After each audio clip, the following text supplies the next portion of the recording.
He's immensely seductive. Quite sure he's right. Obsessionally neurotic. Pretty dangerous, in fact. Let us never tolerate outrageous conspiracy theories. Do you mean you doubt your powers to convince him? Say it! Say it! All right, I'll say it. Worse than that. What I'm afraid of is his power to convince me. We're talking about putting a manifestly irresponsible man on national television. Sweetheart, be reasonable. What? This is the end game.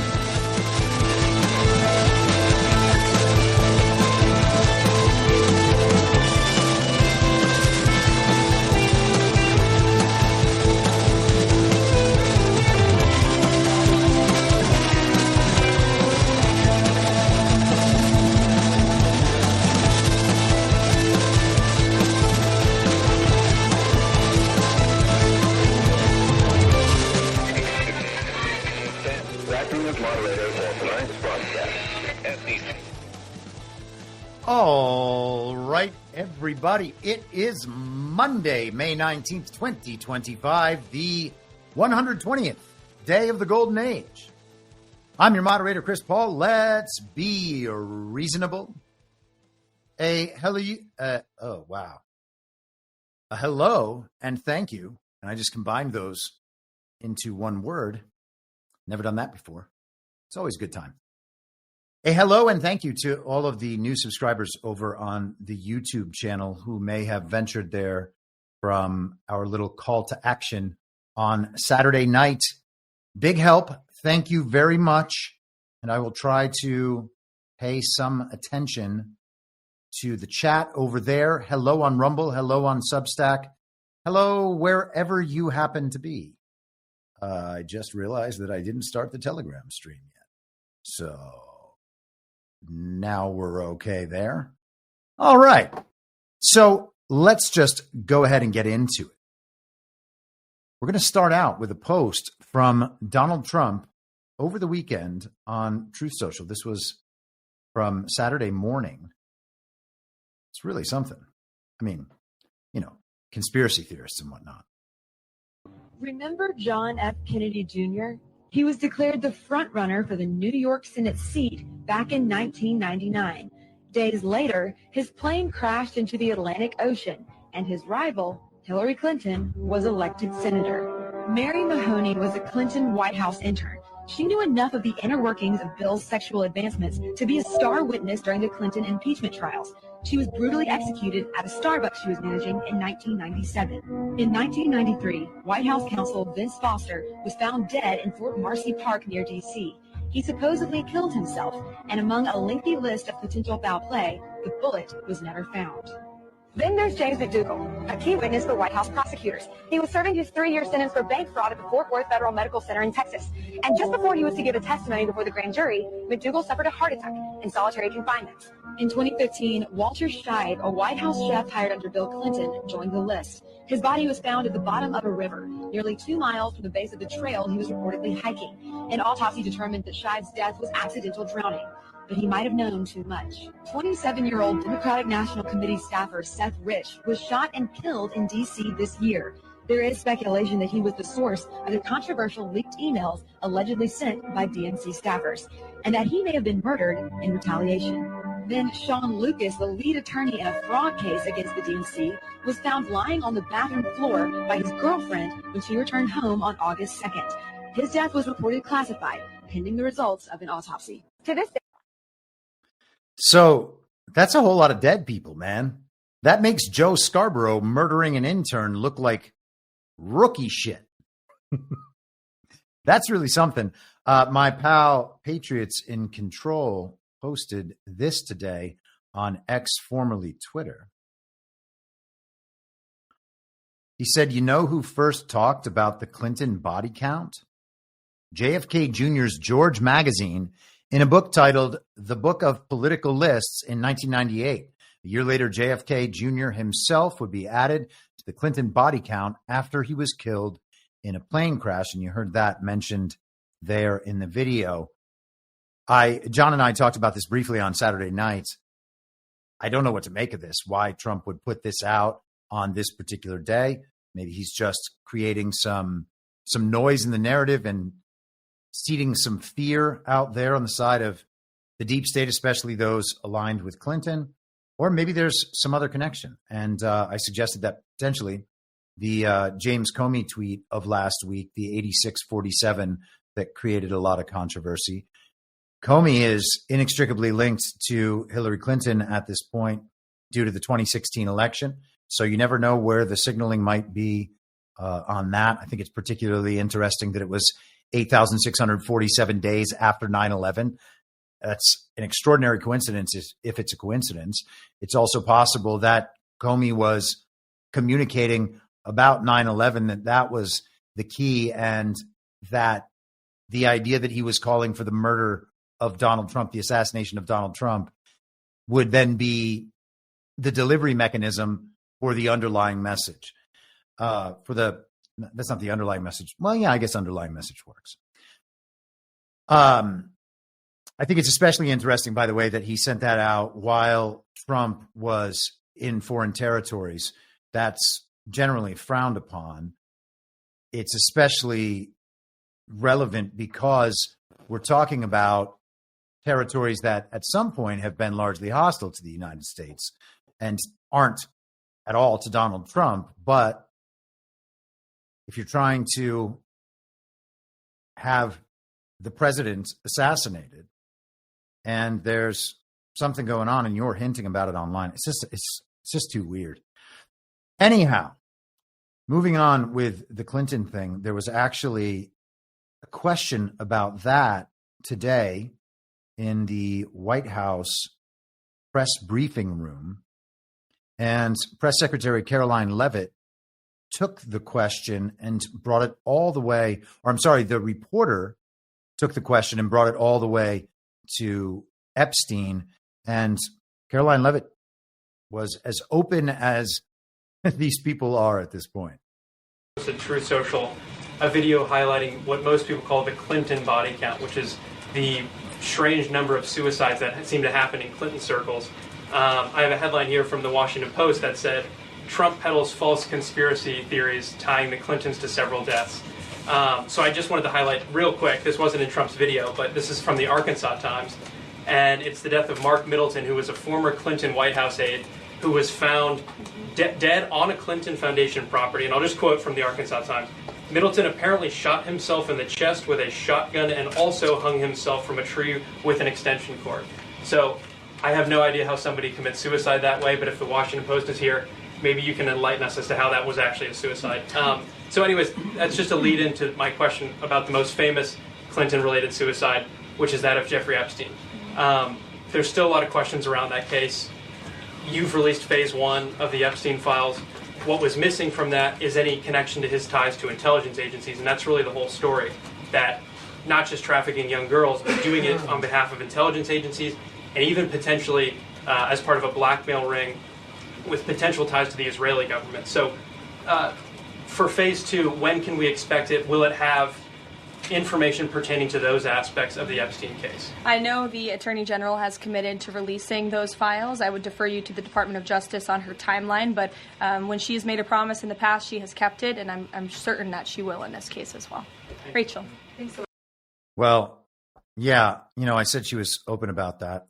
Listening to it a second time, Pam Bondi has kept her promises. I mean, this isn't an anti-Bondi thing. I'm totally open to all the possibilities, as we've talked about a number of times. But the idea that she's always kept her promises is preposterous. I mean, she's talked about how she's going to release the files, and they have not been released. And then she says, they're all on my desk, and I'm going to release them, and they have not been released. I don't necessarily think that there's anything in those files that will be of any relevance. Maybe there is, but I'm not really expecting it at this point. It seems like a nice long rug being rolled out. And the solution when you see a nice long rug is to not step on it. Just walk on the bare hardwood floors or, the grass or the tarmac or whatever it is that they roll rugs out on. Generally not grass. Okay, let's continue. We talked last week about the credit downgrade from Moody's. It's supposed to be horrifying. We've been told for the longest time, for as long as I can remember, hearing that the United States had a credit rating, which I don't know, was 15 years ago or 17 years ago, some point during the Obama era or just pre-Obama. And it was always in the context of government shutdowns. We were told that if the government was to shut down and we couldn't raise the debt ceiling, then we would default on payments on our debt, and that our credit rating would be downgraded, and then the country was going to fall. So this was the Financial Times yesterday, one of the key elite mouthpieces of the global regime and its propaganda network. And they write, does Moody's U.S. downgrade matter? On Friday, Moody's pulled the trigger and stripped the U.S. of its last top rating, downgrading it one notch from AAA to AA1. But does it matter? We looked into the implications of a downgrade a couple months ago, back when Moody's still seemed determined to ignore the 60-foot flashing neon signage. Oh, and they had to cross that out in the article. Oh, very, very well-used strike through. You very serious elites. They didn't want to have that editorial sort of comment in an article this serious. So they were ignoring the writing on the wall. From a stock market perspective, who knows whether this will matter? Who knows? Well, you're supposed to, Financial Times. We have no clue whether or how much it will matter when trading opens on Monday. Sure, S&P's U.S. sovereign downgrade in August 2011 prompted the worst single-day fall in U.S. stock prices since the admittedly then recent global financial crisis. But the market quickly recovered. This might have been people freaked out about what the downgrade might mean to the financial plumbing. And we can now say this, it being Monday afternoon, that the markets are fine. Nothing has happened. So does the downgrade matter to financial plumbers this time? From a mechanical perspective, the answer is almost certainly not at all. Banks' risk-weighted capital asset calculations look unlikely to be impacted by the rating change. This is because regulators don't tend to differentiate between AAA and AA1 when setting capital risk weights. For example, this is how the BIS sets out its standardized approach for, and we can skip the chart and the rest of it. And let's go through some of these comments. This one from Barclays. For collateral purposes, a downgrade to AA1 is also unlikely to have an effect. For instance, DT, CC, and CME refer to the asset class as U.S. Treasuries, and the haircut is a function of the maturity and security type, but not the ratings. At LCH, a downgrade to AA1 is unlikely to lead to a change. For instance, U.S. Treasuries and gilts have similar haircuts, even as the latter are rated lower. Furthermore, they reckon that the moves won't trigger moves at the short end of the curve because legislation since the financial crisis has reduced the use of explicit ratings guidelines to investment mandates. So we can leave it there. But we're talking about a situation, we've talked about it on trade, we've talked about it in these various foreign conflicts, and we'll talk about it some more later. There is a detachment happening. The buildup of a parallel system at the same time that the main system, as we've always known it, the global regime system and the U.S. as the global hegemon, essentially exporting culture via the United States from the global regime through the United States, using military force if necessary, but otherwise just financial manipulation, sanctions, leverage, corruption, compromise, etc., and of course media propaganda to take over other nations. And now what we see is the move away from that global regime system, and most importantly, it's fiat bankers who use the U.S. dollar, who have their fiat currency currently branded as the U.S. dollar, but they could switch it to something else. And part of their motivation or intent or agenda calls for them doing exactly that. And that would be the purpose of central bank digital currencies. But it seems as though we may hold off that threat. And maybe they'll be offered for people who want to use them. Maybe they'll try to make it so that businesses will want to use them, and then people are just going to have to incorporate them into their lives because everything that they engage with in their normal public life requires the use of those regime fiat digital currencies.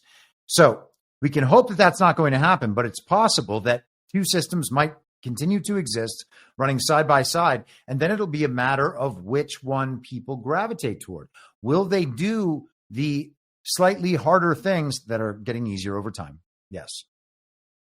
To use currencies that are not the central bank digital currency, or because they want to succeed or excel or win more stuff in a material context, will they engage with those central bank digital currencies and agree to the incentive and punishment structure of that system? Sure, you give away your liberty forever, but it's easier to buy a toaster.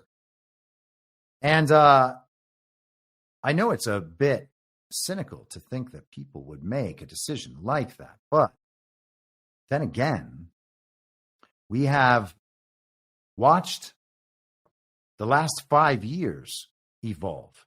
And so to think that that sort of thing isn't possible at this point seems like madness. We've talked about Ray Dalio a number of times, the hedge fund manager who is his company Bridgewater, and there we are. The link will pull up after all. He took to Twitter to comment. Oh, let me actually just complete the prior point. Got off track there. So the idea is, if we are stepping away from the global regime's financial system and the credit downgrade from the regime makes it harder for us to use their currency to create U.S. debt, which prints more money, so what? Now, there are theories out there, but many of those theories don't account for the fact that we are actually trying to step away from that system. And people are like, well, we're not going to do that. That's not even a realistic thing. Really? What do you think that they're doing with trade? I mean, it's presented to the normie sphere as Donald Trump just, using tariffs because he's dumb and doesn't care about free trade. No, he's separating himself from the top-down centralized system of control over the world's economy and making bilateral arrangements with other countries about trade rather than deferring to whatever rules are put together by the rules-based international order.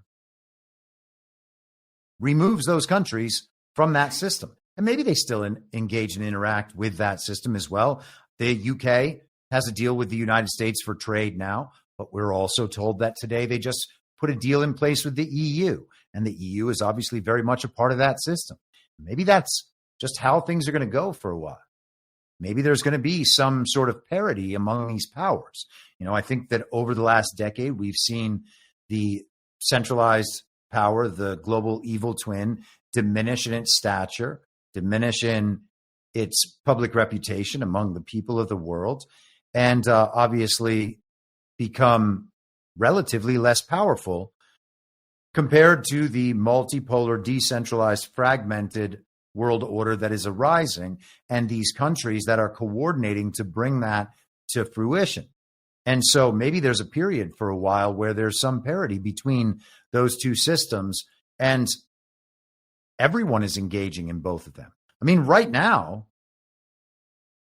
I would think that, and I don't know this because it's a tough thing to kind of know, understanding that we have a limited ability to know what's happening in the United States and a reduced ability to know what's happening anywhere else. But you would think that the majority is still primarily engaged with the system as they've known it throughout their lives, and that people engaging with the parallel system are still a minority, regardless of how their politics would indicate which side they're on, right? So you could be the most diehard MAGA person ever following Donald Trump, doing it for all the right reasons, totally awake and the rest of it, and still not be engaging in your normal life, your financial life, your day-to-day purchasing decisions, etc., still not engaging at all with the parallel system as it's rising up. And I think that we're probably in that place right now, where the number of people engaging in that new system is relatively low and growing, while the number of people engaging still with the old system is relatively high, but diminishing. And there will be a period of parity there as they are switching places, assuming that we can be optimistic enough, at least, about where things are headed and that relative power scaling on the side of the new system, the parallel system, and what I would consider a better system, and hopefully, certainly less evil. So let's go to Ray Dalio. This is what he had to say about the credit downgrade. Regarding the U.S. debt downgrade, you should know that credit ratings understate credit risks because they only rate the risk of the government not paying its debt. They don't include the greater risk that the countries in debt will print money to pay their debts, thus causing holders of the bonds to suffer losses from the decreased value of the money they're getting, rather than from the decreased quantity of money they're getting. Said differently, for those who care about the value of their money, the risks for U.S. government debt are greater than the rating agencies are conveying. And yes, again, that's something that would be true if we were only engaged in that old system and if Donald Trump wasn't pulling back in trillions of dollars of foreign investments, which are places that have pretty regularly taken advantage of the United States over the last many decades, throughout the Bush, Clinton, Obama, Biden era, certainly, and Bush, Clinton, Bush, you know what I mean? And then, you could obviously argue before that as well. So, as I've said many times, the ways to think about this are, if you owe the bank $100,000 or you owe the mafia, there's two ways that this example is always relayed. If you owe the bank or the mafia $100,000, that's your problem. You're the person in a threatening position or a threatened position. And if you owe the bank or the mafia $100 million, well, that's the bank's problem or the mafia's problem, because they're out $100 million until they're able to collect it from you. And if you have $100 million, you can probably do a lot of things to avoid that collection. So that's one way to think about it. The other is we are in a worldwide war against the global evil twin, that centralized and centralizing power that has been in control of world affairs for centuries, if not millennia. There was actually a really great Substack. There's an author. Let me just quickly highlight him because I think it's worth it. And I'm not going to go through this because it's quite long and it's actually just a bit of a summary. Actually, maybe we should just take a little tangent and a sidebar here for a second. So this is the Predator versus the People podcast, Substack. So the Predator versus, spelled out VERSUS, the People, Substack.com. This guy's name, I might butcher it, but Mies Beijen. Anyhow, there was an article on April 27th about this man who has written a book called The Predators versus the People. And he talks about how he calls it Glafia, what I call the global regime. He says about 500 years ago, a few extremely wealthy families in the Mediterranean launched an innovative project to control the entire world. They did not engage in brute force like the rulers before them, but used secret methods, mobile capital, and organized deception. To control the world from a distance, the dynastic banking families behind this secret project cleverly bought the elites in the future sovereign and democratic nation states of Europe. And he goes through some of the history. And I think that this in particular is worth reading, but I'm probably going to get that book. It's like 700 pages. So it's one of those things where it's like, I can buy the book now, And then it can sit in the pile of books that I have not read. And sometimes that seems a little ridiculous. Also, it's not available in print form yet. It's only available through that Substack. You basically pay for a certain level of membership and then you can download it. So I will wait for the print edition for certain. Kenk, 1960, $20. Never get a chance to catch you live. So APL. Well, that's a good call.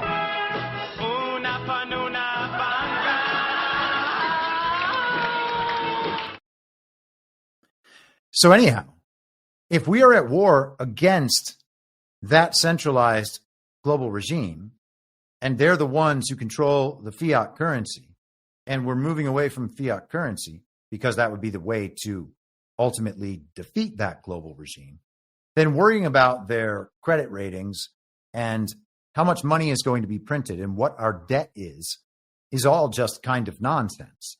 And so there will either be bankers in the world to whom we are still accountable, and countries that hold some U.S. debt to whom we are still accountable, or there's not. And I'm not saying that there's not any, but how much of that 37 some odd $1 trillion debt can we actually expect to be paid rather than eliminated? And I would suggest that it will probably be eliminated in almost its entirety. So the arguments about debt are utterly irrelevant as far as I'm concerned. All right, so let's hit some U.S.-oriented news first, and then we'll go into the Joe Biden business and hopefully not spend too much time on that. But I think there are a few points worth making in among a story that is largely irrelevant. And then we're going to get into some geopolitics, and it's going to kind of feel like 2024 at that point, because we're going to go through some elections from foreign countries. There were 3 elections held yesterday: Poland, Romania, and Portugal. And some of that's still getting sorted out, but some interesting aspects, and we'll discuss those. This was also from the Financial Times. This was today.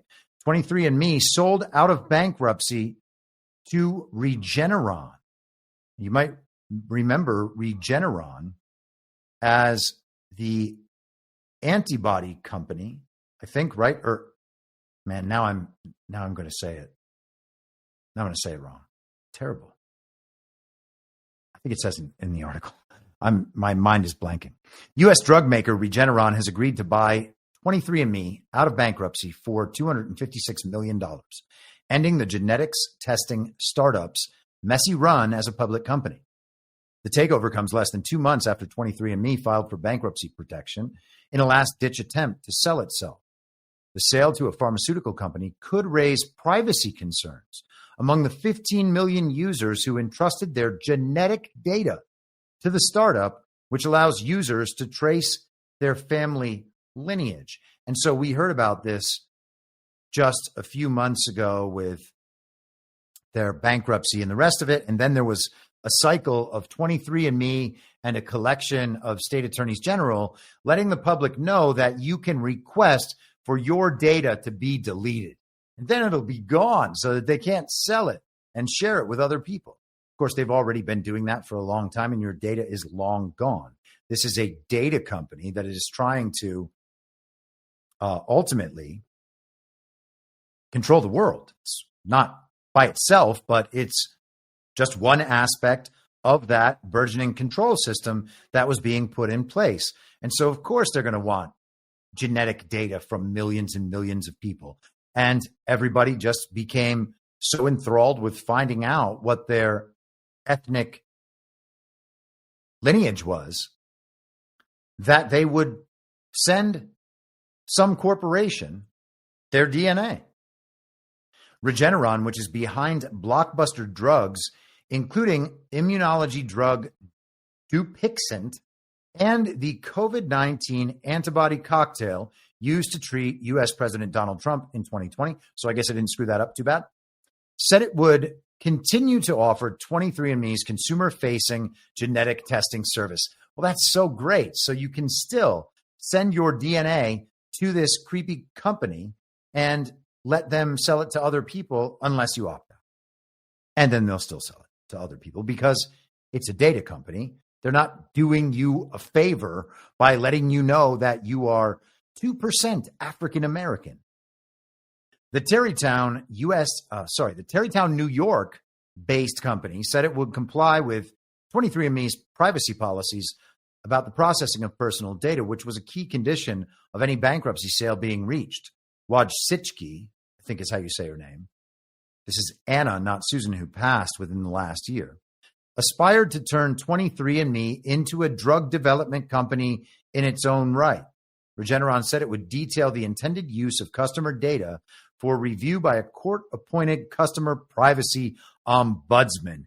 And thank goodness there's a neutral party that we can all trust. So 23andMe was going to be turned into a drug development company. They were going to use people's genetic data in the process of drug development. And now they've been bought out by Regeneron.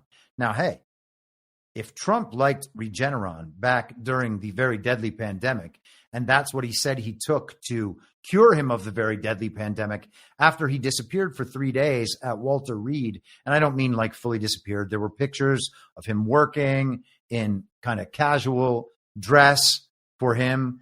And then he took that famous tour around the property, waving to all the supporters outside of Walter Reed from the car. So he didn't disappear. But after that trip, he said he was cured with Regeneron. So maybe there's some element of coordination and control in there. And maybe this awful thing that possesses not all of, but many Americans' genetic data is being pulled into that new system through this purchase, as I would suggest other companies have been over the past few years. Most particularly is the example of X, formerly Twitter. Wojcicki, who was once married to Google co-founder Sergey Brin, started 23andMe in her sister's Menlo Park garage in 1998. Oh, yes. Sure she did. She was just receiving people's spit samples and then plugging them into her genetic testing machine. And she was like, this person's 52% Ashkenazi Jewish. Sign her up. Yeah, started in a garage. Didn't Bill Gates start in a garage? Didn't Jeff Bezos start in a garage? Or no, I know it's that tiny office that he used to have. They all started in their garage. There was a funny meme this morning. Actually, maybe I can pull it up quickly. And it said, oh, man, what the heck? It said parents' garage, but we can just kind of adjust that a bit for our uses. Sooner or later, I'll find it. When the hold for processing holds too long. This is a funny meme that was sent in response to me pointing this out this morning. I suppose we don't even have volume. So, for you on the audio version, that is the scene in the movie Eyes Wide Shut when the Tom Cruise character is brought in front of all of the masked elites who were engaged in this strange ritual orgy party. And the meme says, I started my $1 billion company in my parents' garage. And it says the parents' garage, which is this environment. And so, yeah, when you're talking about one of these billionaires, one of these tech billionaires, one of these people in the oligarch class starting their business in their garage, it makes sense to think that perhaps their garage is not like your garage. Also, why would you start that company in your sister's garage? Okay. Let us continue. This made headlines today in a way that seemed, I don't know, overblown. Like, I didn't think this should be that important, but it was everywhere. Daily Beast. CBS News' top boss quits as Paramount tries to settle with Trump. And of course, that is the reason why it's going wider, but still, just someone leaving, I don't know. There's got to be more going on in the background here, and I'm not sure what it is. CBS News and station's CEO, Wendy McMahon, is leaving the network, the latest casualty as its parent company tries to broker a truce with Donald Trump. McMahon alluded to the network's battles with the president in a memo to staff on Monday, less than 24 hours after 60 Minutes aired its final season. Geez, man, my mind lately just reads too quickly through all these things. Aired its season finale, which is not the same as its final season, and admitted, quote, the past few months have been challenging. Her exit comes as CBS parent company, Paramount Global, negotiates a settlement to Trump's $20 billion lawsuit against the network over a 60 Minutes interview with Kamala Harris. Controlling shareholder Sherry Redstone is hoping for a quick settlement so as not to provide a roadblock to Paramount's merger with Skydance. Lawyers for Trump and Paramount entered into settlement talks last month. Now, in the caption to this picture, it notes the important thing that Skydance is David Ellison's company. And David Ellison is the son of Larry Ellison, who has been, for many years, a Trump supporter of some note. He also, of course, started Oracle in his parents' garage. And they have been housing all of that TikTok data that we keep hearing about as like one of the greatest prizes the world has ever known. So I have to think that there's more going on with Larry Ellison and David Ellison and the Trump involvement in this situation that affects the value of CBS while there's this merger happening. But skipping down, Redstone's aggressive pursuit of securing the Trump administration's blessing included demanding Cheeks notify her about negative Trump stories last month, according to Bloomberg. So if CBS was going to run negative stories about Donald Trump, she wanted to know about it in advance. That is very interesting, considering what else is going on with the company. Bill Owens, 60 Minutes executive producer, told his staff in his exit announcement he lost his ability to make independent decisions on the show's programming after he refused to apologize for the Harris interview. And that's the interview at the crux of the Trump lawsuit against CBS, the idea being that they deceptively edited Kamala Harris's performance in that interview to make her look smarter during the fake campaign of 2024.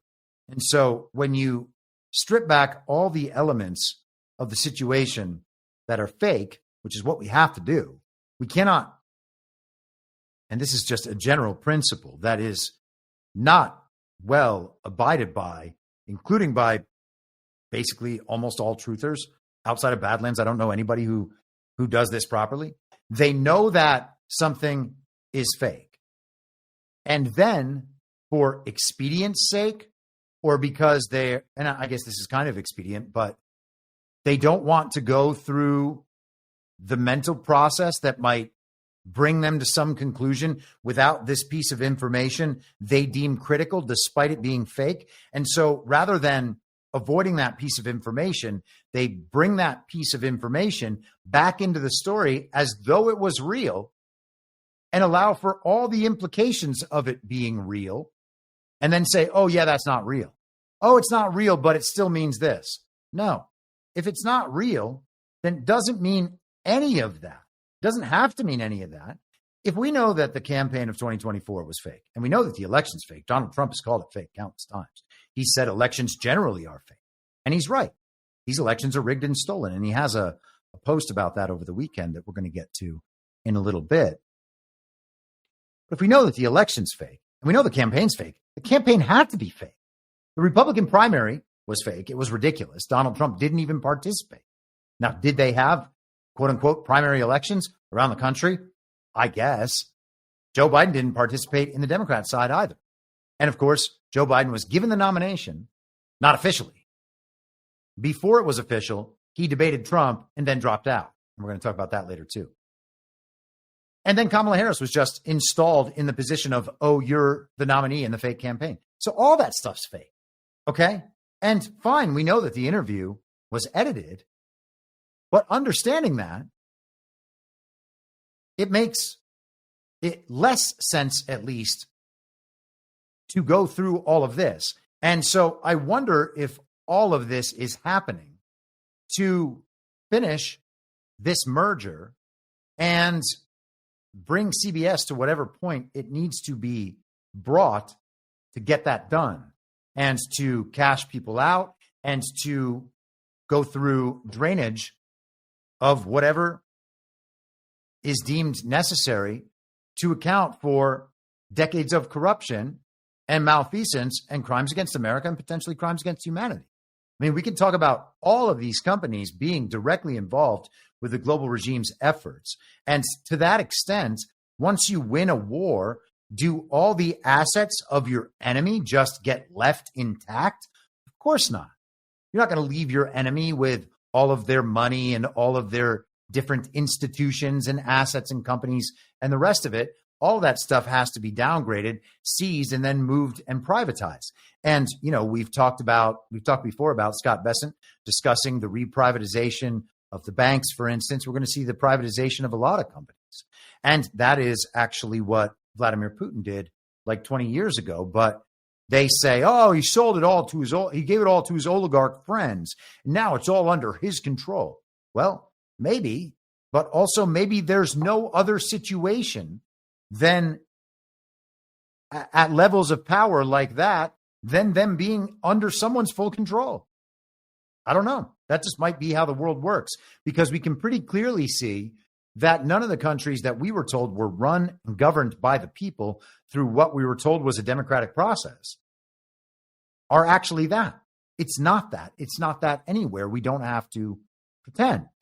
And so in that scenario, if Vladimir Putin is the man, the figurehead at the very minimum, and much more than that, it seems, at the top of the pyramid in Russia, and there's no choice but to have some level of control from the top over organizations that are so critical to the way society functions, then maybe it's just to the point where we need to accept that that's just how it is. And the other situation is a different top-down system of control where there is no figurehead. There's no one, no person to hold accountable, no person to relay any of the concerns. We're just told these are all private companies operating in a free market under the laws of nations, which are determined by the democratic process that the people are all involved with. Well, none of that is true. It's essentially just an administrative state like we have here, like all the other regime countries are, an administrative state doing the bidding of that top-down control system. And then they work in public-private partnerships with the corporations through an entity like the World Economic Forum or the World Trade Organization or the World Health Organization, et cetera. So in that situation with the global regime, because you can tell that at the end of the day, collectivism is the point and that communism is the mode, a state ownership of all those assets, a state ownership of all the people, and that's the direction they've been headed in. If that's their model, perhaps that the only way to remove those companies from that system of control is to place them under another system of control that would be decentralized, fragmented, and hopefully have better priorities. But it seems like that's where the world is going at this point. Well, let's go back just for one more section of this Daily Beast article. Our parent company, Paramount, is trying to complete a merger. The Trump administration must approve it. Paramount began to supervise our content in new ways, Pelley said, this being Scott Pelley, one of the CBS News reporters. And I thought they had a picture of him in here, but maybe not. None of our stories have been blocked, but Bill felt he lost the independence that honest journalism requires. No one here is happy about it, but in resigning, Bill proved one thing. He was the right person to lead 60 Minutes all along. Oh, yes. All they're trying to do is get some honest journalism out there via CBS News. I would suspect that we are getting close to reaching the point where that merger will be complete and we'll have probably some settlement announcement of this lawsuit in advance of that merger. And hey, if Trump's asking for $20 billion, which, hey, I mean, again, if you are actually interfering in a real election, the value of the presidency is certainly trillions of dollars, one would think. So $20 billion for attempting to thwart the selection of that president, hey, maybe. But if CBS somehow owes Donald Trump $20 billion or $10 billion or $5 billion or $2 billion, whatever the number is, and they're being bought out by another company for a merger, well, then it's basically that company owes Donald Trump, or Donald Trump becomes a stakeholder in CBS News and will remain as such after it's acquired by Paramount. So, interesting dynamic there, and I think we're going to see a lot about that. I think we're going to see something on the TikTok thing within the next, I mean, I know that there's another 75-day date. They've kept rolling it over. They've said that they would extend it again if necessary. I'm still, as I have been for 3 years, focused in on the June 14th date. Donald Trump's birthday, the 250th birthday of America, the date that that's scheduled to begin. Roughly that date is what Trump projected in, I think, early March of 2023. And since that time, or it could be 22, I think it's 23. Since that time, that date has been a shining beacon as far as I'm concerned. And you might remember even last fall in the lead up to the election, me saying, I think that this is probably still going to go for a while in this phase, and it could be up until the beginning of the American 250th birthday party. So we're 4 weeks away from that at this point, and I am not trying to date fag or anything here, as the kids call it, but I think that date will be significant. And I think it's going to be significant also because we just saw such a dramatic display from Saudi Arabia and from Qatar and the UAE. And the week prior to that, we saw a similarly dramatic display in Russia for their commemoration of victory in World War II over the Nazis Day. And Putin had a lot of the leaders of the kind of sovereign nationalist movement in the world to Moscow for that massive parade. I don't think that Donald Trump is going to allow the opportunity to create a similar optical display. I don't think he's going to allow that opportunity to pass. And I think it's going to be a significant moment in the United States of America. And it would be a very clear optical way to communicate to the American public that the U.S. military is on the side of Donald Trump, not on the side of the global regime, and again, this is a similar dynamic that people are just going to have to reckon with and probably accept, that the military is actually more in control of these sorts of things and the government in general than we would like to admit. We're supposed to have a military that is controlled by the civilian population through the person of a civilian commander-in-chief. That's not how it could possibly actually be. And to think that the fake president Joe Biden had full control over the U.S. military is insane. He didn't seem to know what was happening, much less be in a position to dictate anything that was happening. or to be able to, for instance, start wars in foreign lands. So who's in control of all that? There is the freak out by the mainstream media. It happened in the first term, and it's happening again now over the parade and the cost of the parade and how, it's jingoistic or whatever it is they've been saying about Donald Trump having this parade. That level of dramatization and self-victimizing on behalf of the supporters of the global regime here in the United States says to me that they don't want this optical display. And if it's going to happen, they want it to be rejected. And they present a similar front when there's a Trump inauguration. This year's was obviously scaled back considerably, considering it's a fake campaign leading up to a fake election with a vice president that Trump announced on Truth Social, vice president, quote unquote. Let's continue, though. We'll get into the Joe Biden business. So we had the resurfacing of the autopen story. And of course, in the week leading up, last week, we had stories about Joe Biden and his supposed dementia while he was president and the media cover-up. Oh, how could the Democrats tell us that Joe Biden was just fine when they knew he wasn't? You made us tell the American public that Joe Biden was just fine when we knew he wasn't. That's honest journalism. Taking the White House's word for it. That's honest journalism. Clown show. Anyhow, Trump on Truth Social over the weekend. Whoever had control of the autopen is looking to be a bigger and bigger scandal by the moment.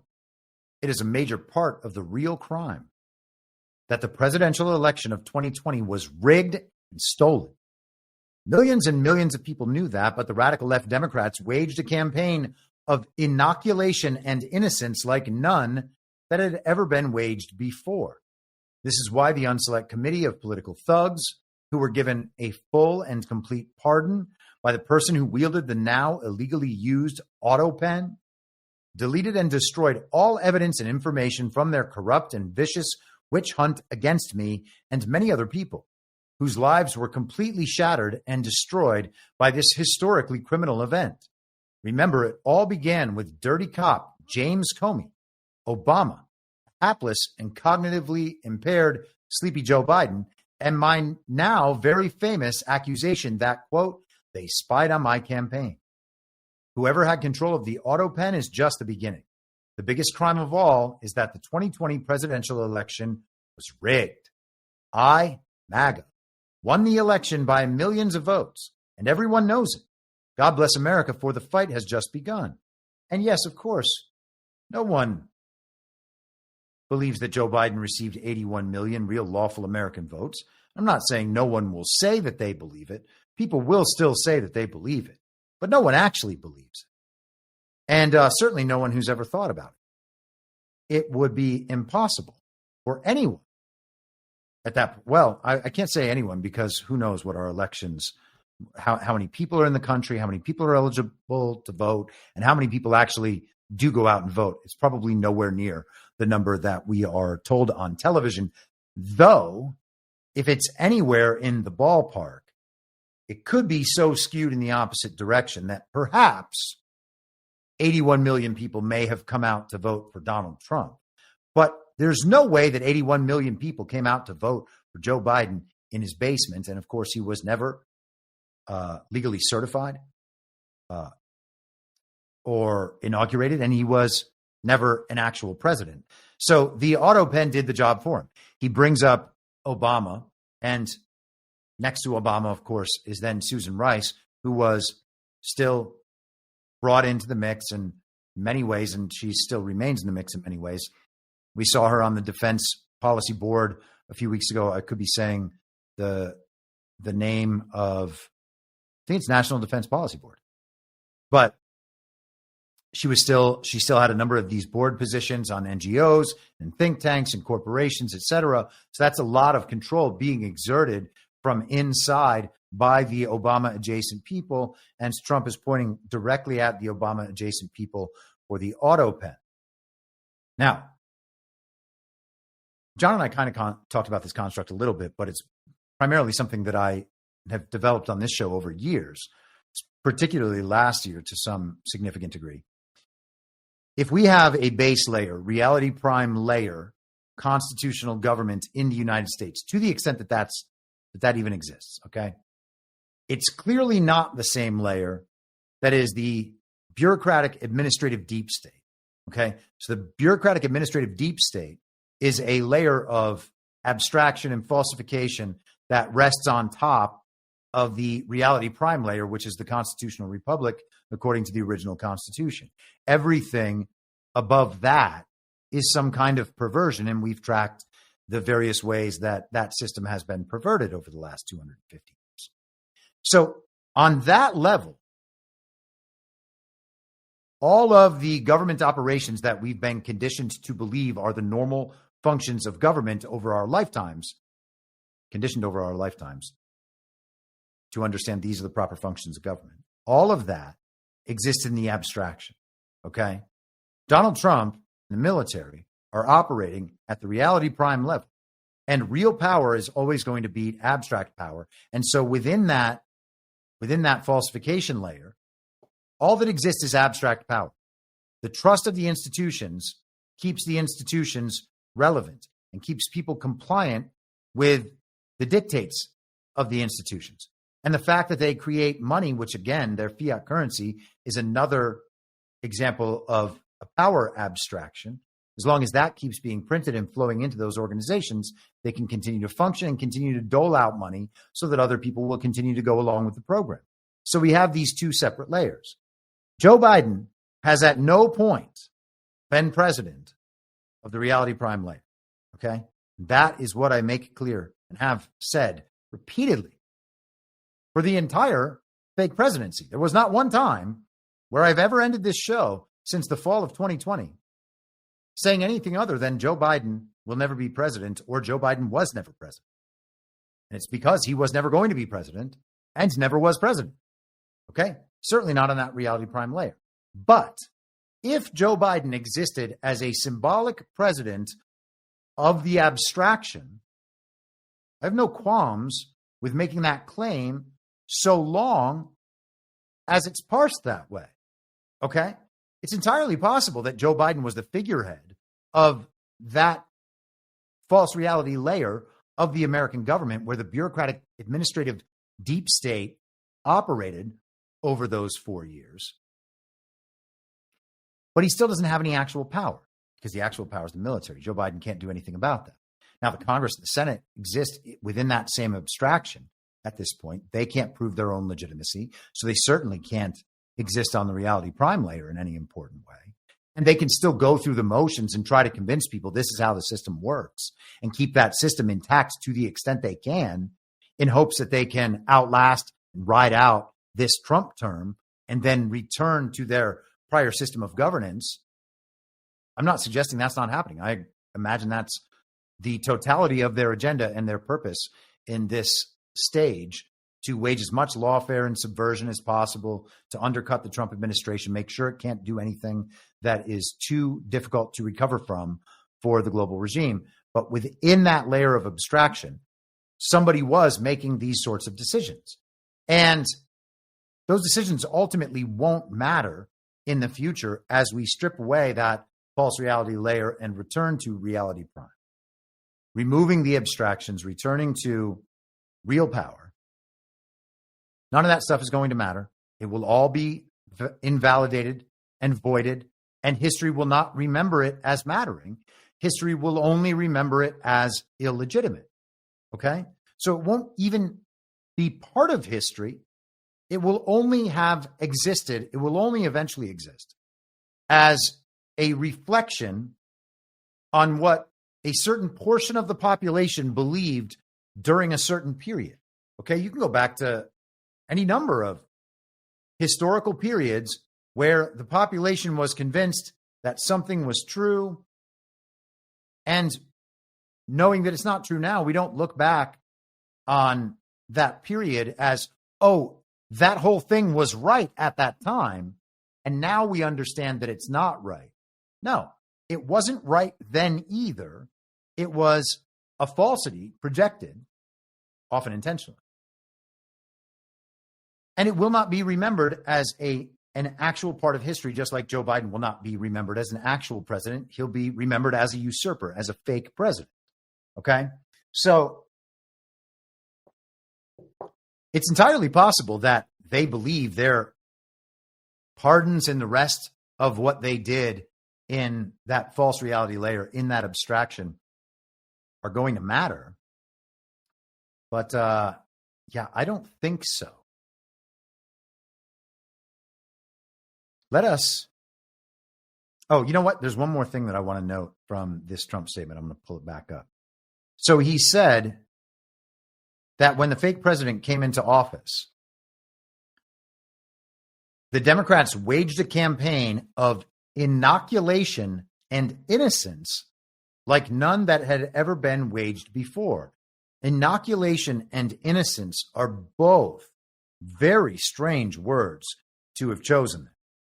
The inoculation thing, I think, is particularly interesting because obviously one of the first things that the fake president Joe Biden did upon getting into fake office was declare vaccine mandates and use the deep state, the bureaucratic administrative state, to prop up those mandates.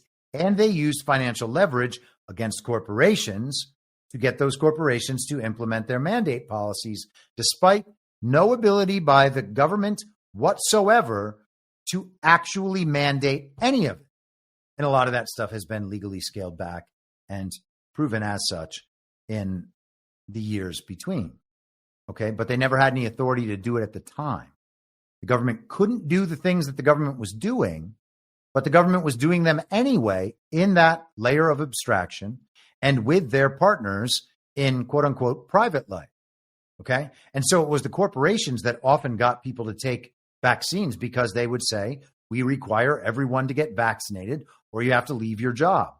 And so people who didn't want to leave their job and were worried about how they were going to pay for things, maybe they liked maybe they were total Democrats who liked the whole COVID program. Their lives improved while everyone else's were collapsing. They went right along with it. So a campaign of inoculation, you can totally see how that operated on the layer of abstraction. It's not confusing in the least. They put laws in place that could not be followed.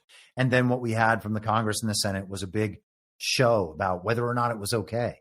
And then then the conversation became not about whether or not the vaccines were in fact a toxic experimental substance that can't protect you from a disease that can't kill you.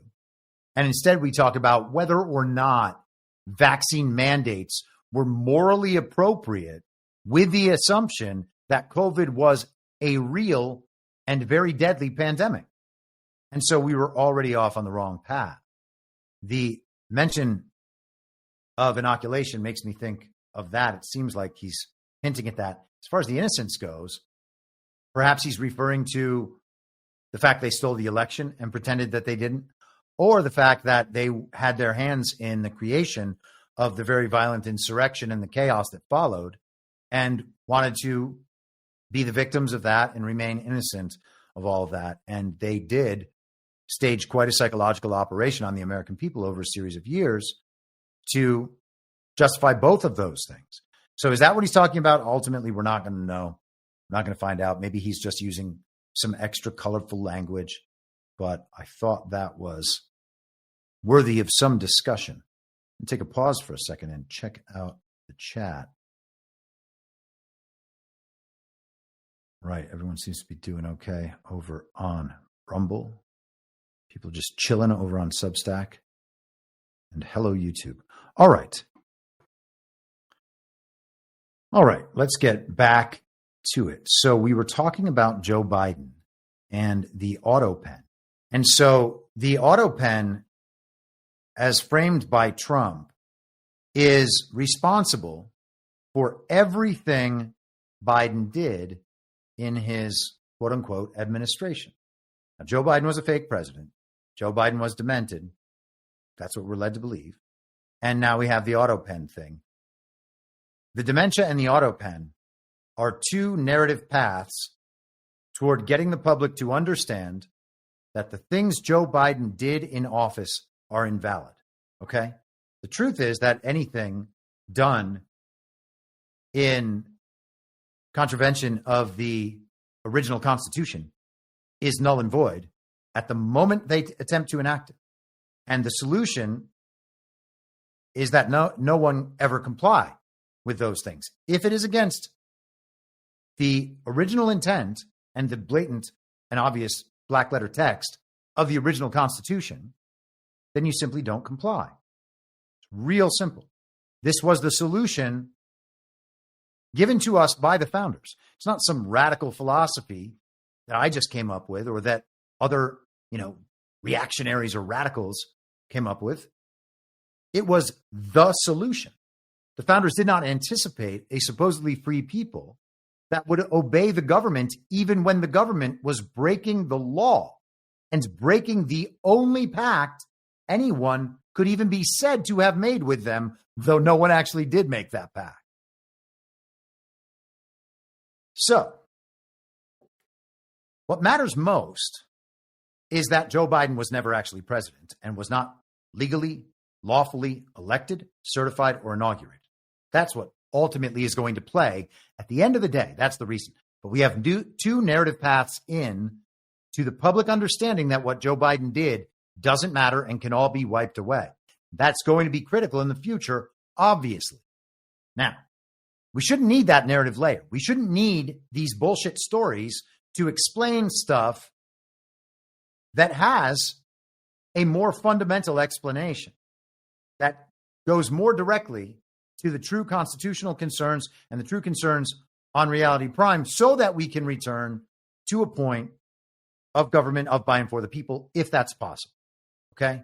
That's what we should want. We should want the real foundational truth, not these other stories that will manufacture consent among the public to get the public to go along with whatever conclusions the foundational truth will ultimately yield. Okay? So all of it's null and void because it violates the Constitution and because Joe Biden was never president and because the Congress and Senate can't prove their legitimacy. That's why it's all null and void. Okay? It's not because of the autopen and it's not because of the dementia, but people at least will understand those. There's a tangible aspect in some sense to both of those explanations, and so they're productive explanations. But we don't have the key for us is not to make a big deal. Oh, that's not true. That's not true. It's to always press further than that. Okay? It's wonderful if our friends and relatives understand that Joe Biden's autopen and his dementia mean that the decisions, quote unquote, that he made while he was fake president, they just don't matter anymore. Okay? We're not going to go through a legal process to get rid of them. It's not going to be an appeal to the courts. We don't need Congress to override them. They're just null and void because Joe Biden himself is null and void. He had no presidency. Therefore, the things he did as fake president cannot possibly count. Okay? That's where we need to get. That's where we need to get. These routes can convince people, but at the end of the day, it's manufacturing consent for something they're not being directly told about. And they need to be directly told about that. Sorry. And of course, that's what I aim to do with this show. And I hope that at some point, the general public will begin to catch up to this pace that is clearly years ahead of where the mainstream media is guiding them. Okay? And I'll prove that once again in just a second. But let us go to this post on X, formerly Twitter, by Newt Gingrich. He said the scale of corruption and manipulation in the Biden presidency will dwarf any previous presidency. This is not about Biden. He clearly had no idea how he was being manipulated. Pew Research reported, quote, on January 17th alone, he granted 2,490 commutations, more in a single day than any prior chief executive had granted over their entire presidency, end quote. No one believes Biden decided on 2,490 cases. The question is, who did decide and why did they decide? You can go through case after case and wind up asking who were the real presidents in fact, behind the cognitively impaired puppet pretending to be president. So, Newt Gingrich uses language there at the end that even someone like me would be happy with. Who was pretending to be president? Or Joe Biden was pretending to be president. Who was actually president behind him? Well, I would suggest that the president on the reality prime layer behind him for the entire time was Donald J. Trump. And I would suggest that whoever was performing the functions that Joe Biden was shown to us as performing is probably someone in the Obama orbit. And worth noting, by the way, let's go to this. Forgot to even pull this up, but I was able to quickly do it, while talking about other things. So sometimes there is no hold for processing. This is General Michael Flynn on Saturday. Real Donald Trump was actually the 45th, 46th, and now the 47th president of the United States. If you're okay with him being the 48th, please vote below. Trump 2028. And after 15,500 votes, the poll came out to 90.4% of the respondents saying, yes, they're okay with Donald Trump being president for a fourth term. Michael Flynn just said Donald Trump was president from 2021 to 2025. Okay, January to January. That's General Michael Flynn. So if you're going to suggest, and I know that most of the truth community, they're not okay with saying that Joe Biden wasn't president because they groveled before the government the entire time. Yes, they can play match online and they can solve all the secret codes, but at the end of the day, they're groveling statists who groveled before a fake president and groveled before that Congress and continue to grovel before elections, which they still do to this day. How does it happen? I guess they don't trust General Michael Flynn, who they say is their hero, but here he is saying that Donald Trump was the 46th president. That's what I said the whole time. Very few other people said that the whole time. Why is it that, can anyone pick out any person that never called Joe Biden president and that consistently incorporated the fact that he was not a legitimate president into all of his decisions the entire time? Let me know if you are aware of someone else out there in the world of public communications that said any of those things for the duration. I really and truly doubt that there was not. But back to the Newt Gingrich statement for just a second. So 2,490 commutations of sentences delivered on January 17th alone, right before the fake president was leaving fake office, right before, realistically, the regime had to hand over the abstraction layer of the government to Donald Trump, okay? Because there would be no way that the public would believe that the system was still intact if they continued to run those parts. So they have to play along with it. And of course, it was a fake election and a fake campaign. There was no way that they could possibly, quote unquote, win that fake election because elections are narrative battles. And there was no chance that Joe Biden or Kamala Harris or anyone else were going to win that narrative battle against Donald Trump. And understanding that, the regime immediately has to shift their strategy to whatever is going to thwart Trump's presidency the most. Okay. And so their mission since then has been guided at that end. 2,490 commutations, more in a single day than any other president had made in their entire presidency. So Newt's point is that there's absolutely no way that Joe Biden could have gone over that many cases and made an informed decision about those commutations. It's not possible. Therefore, it didn't happen. Therefore, something else happened, which was that he was given a batch of commutations to the extent that the figurehead was even used in this situation. There would be no reason to use him. Okay? Let him go on the beach in Delaware while the autopen fills out the signature on all the commutations. And the deep bureaucratic administrative state would then bring out all those commutations, file them, have them signed off by Joe Biden, and then present them to the American public and say, see, Ali Oxen free. We have a get out of jail free card for all of these people, and you have to respect it unless you're trying to tear down our institutions and destroy our democracy. And we're still going to get that stage, right? They'll say that their pardons are valid at some point, I would imagine. But of course, they're not valid because Joe Biden was a fake president, because of the dementia, because of the autopen and the rest of it. All the explanations.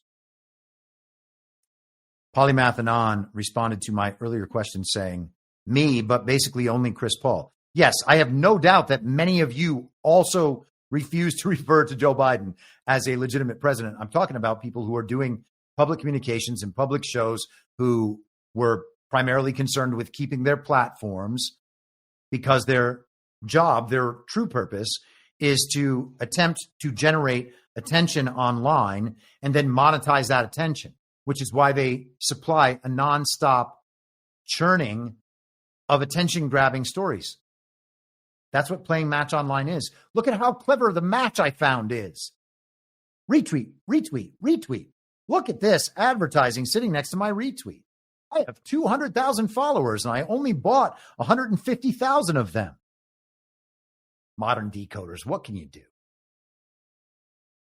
It's funny also, we've been, in the last week or so, accused of being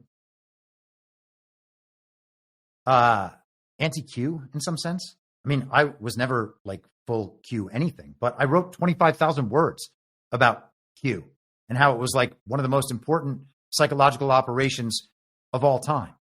And that it didn't even matter if it was a good psychological operation being run by quote unquote white hats, or if it was a bad psychological operation to lead us into an Operation Trust type situation by the black hats. All that would matter is how the people responded to it.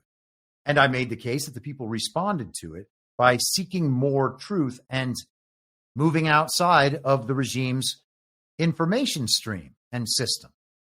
So nothing but positive things to say. I mean, save for the, I don't worry about like people with out there conspiracy theories. That doesn't bother me. Whatever you think. Whatever you think, propose it to me. I want to think about things I haven't thought about before. See if maybe there's a piece that I'm missing that actually maps onto reality better than my understanding. I'm totally down to change my mind. All right. I don't care about out there conspiracy theories. That stuff doesn't bother me, but it does bother some people. And so with that issue aside, like I have nothing but positive things to say about the whole Q operation and everything it's produced. Not anti-Q. I have the same opinions that I had in 2022, as do the rest of my friends.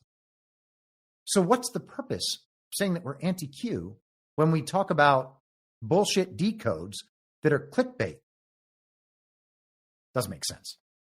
Anyhow, you have to wonder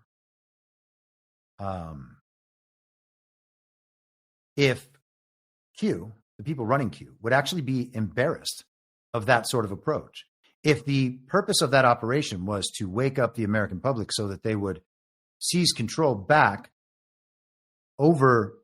their government back, and what they got instead was people playing Match Online for 8 straight years, attempting to prove that Q is real,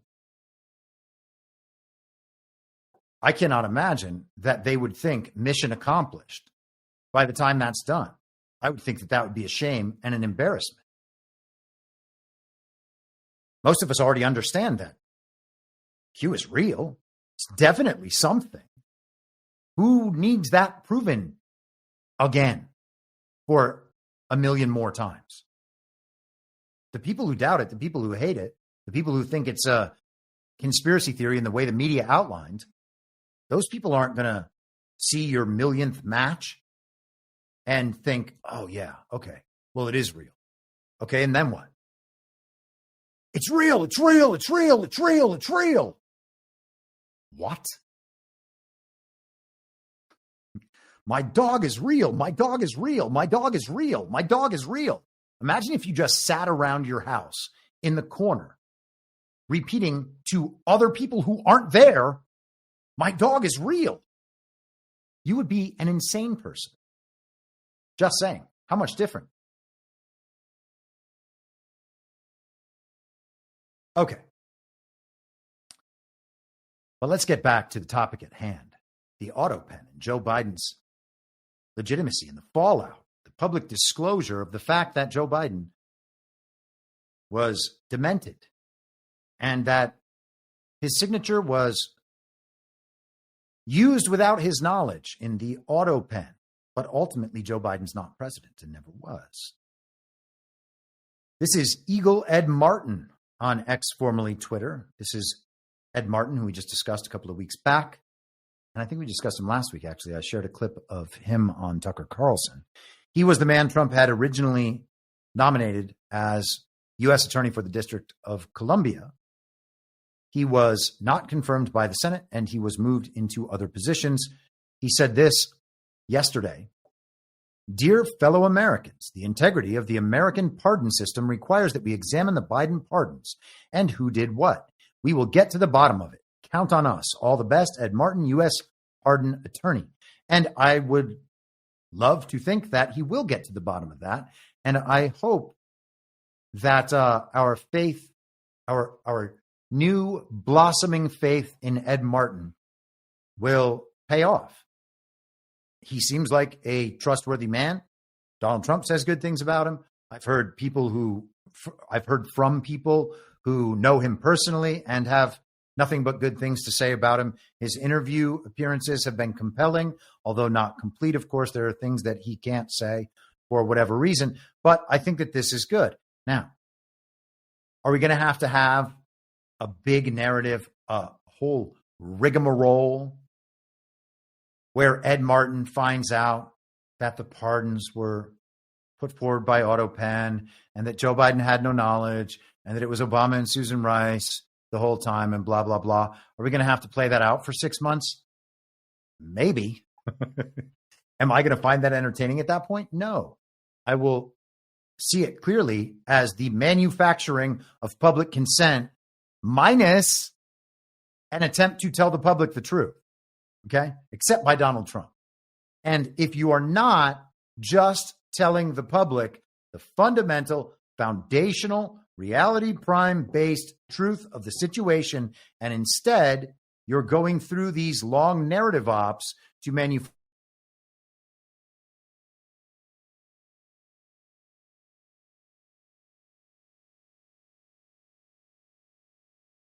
Where are we? Do we get back? Okay, good. I think that my screen blanked out for a second. To reiterate, if you are not telling the American public the foundational, fundamental, reality prime-based truth, and instead you're telling them, you're leading them through these narrative ops to manufacture consent, then I'm not going to trust you, right? At some point, you got to stop trusting that because you know that it is not someone directly communicating the truth, okay? Then you begin to question the character of the individual and the character of the operation broadly, and on whose behalf that operation is being run. Because we can't just assume, and this is no slight to Ed Martin, I don't mean this specific to Ed Martin at all, but you can't just assume that everyone who is Trump-aligned at this point is going to be Trump-aligned forever.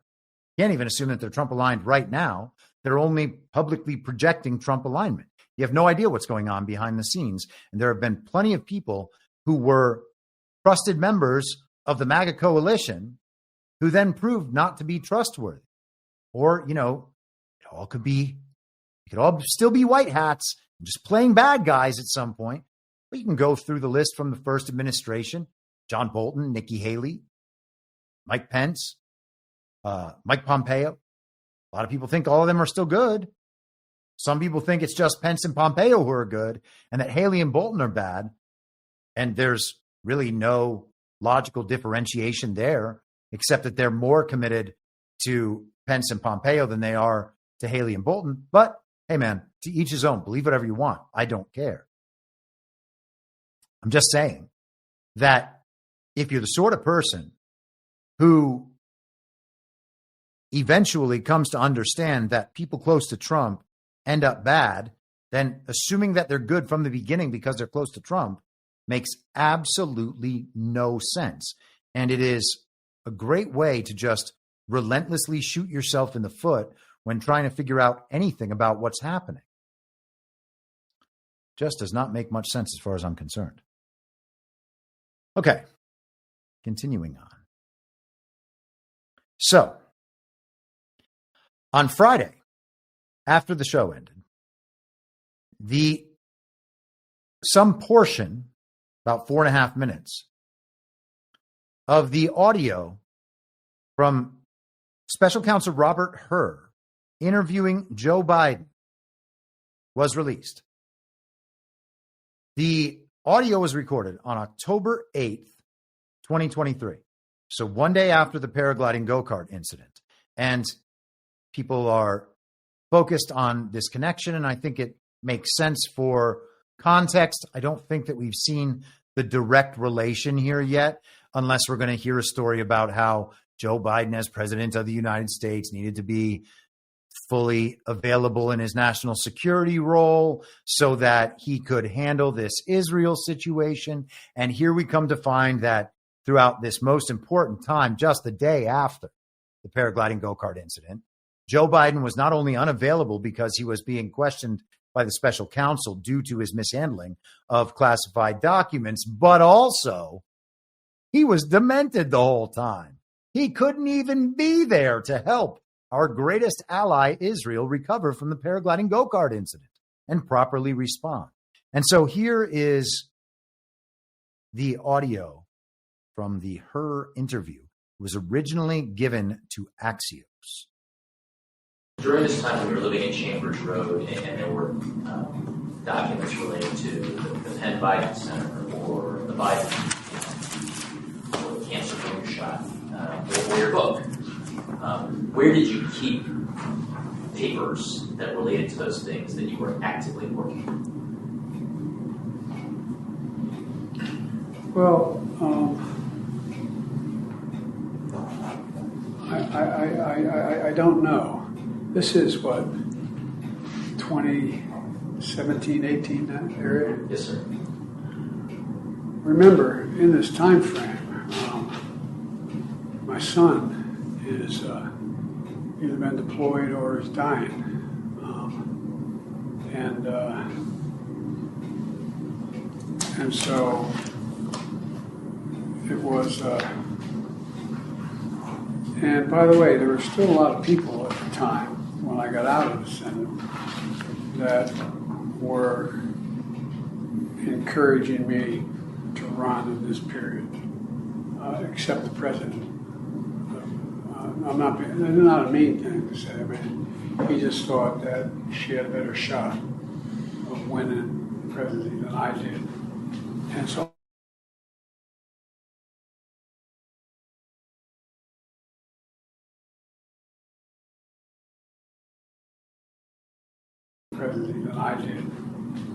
I hadn't at this point, even though I'm at Penn, I hadn't walked away from the idea that I might run for office again. So if I ran again, I'd be running for president. And so what was happening though, what month did Bo die?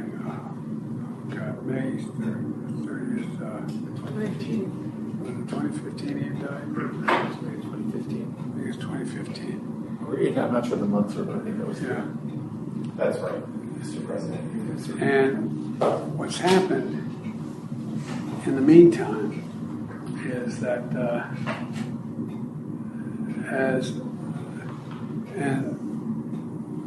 Trump gets elected in November of 2017? 2016. All right. So 2017 here. That's when you left office, January of 2017. Okay. But that's when Trump gets sworn in. Right. January. Right. Correct. Okay. Yeah. Correct. And in 2017, Bo had passed, and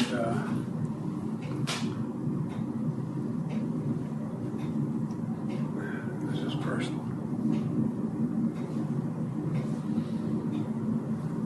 The genesis of the book and the title, Promise Me Dad, was I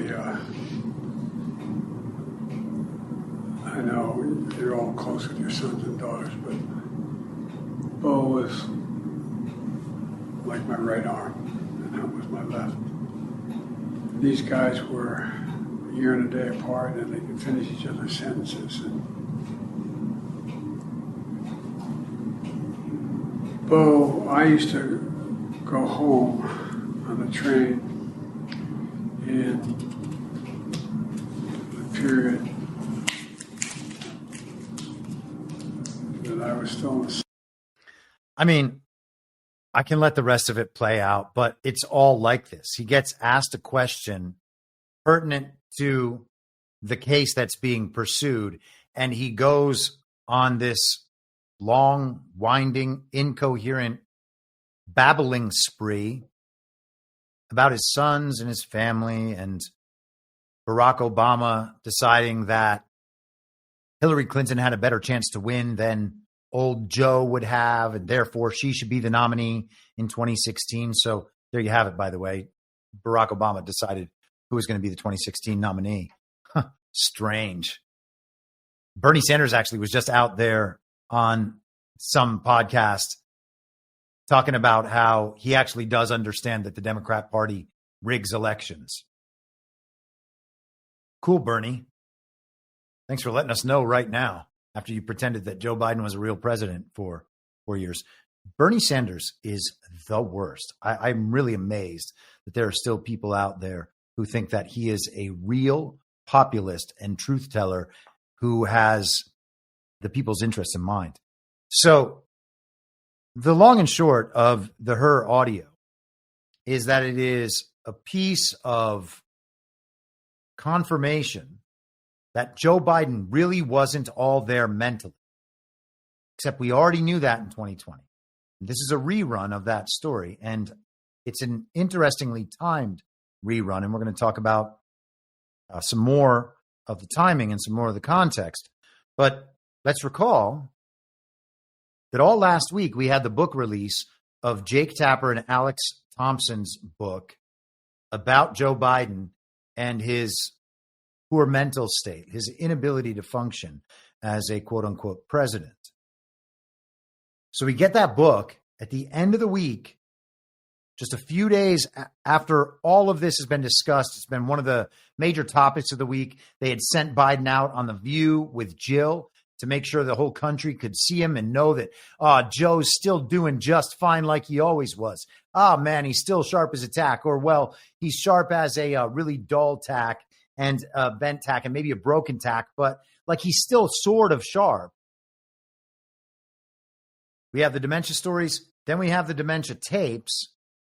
So whatever burnishing of Biden's image failed. We also had a story, by the way, that I think it was that Joe Biden didn't even recognize George Clooney at George Clooney's own party. Remember that incident where Barack Obama was helping lead Joe Biden off stage because Joe Biden couldn't function mentally at that fundraiser?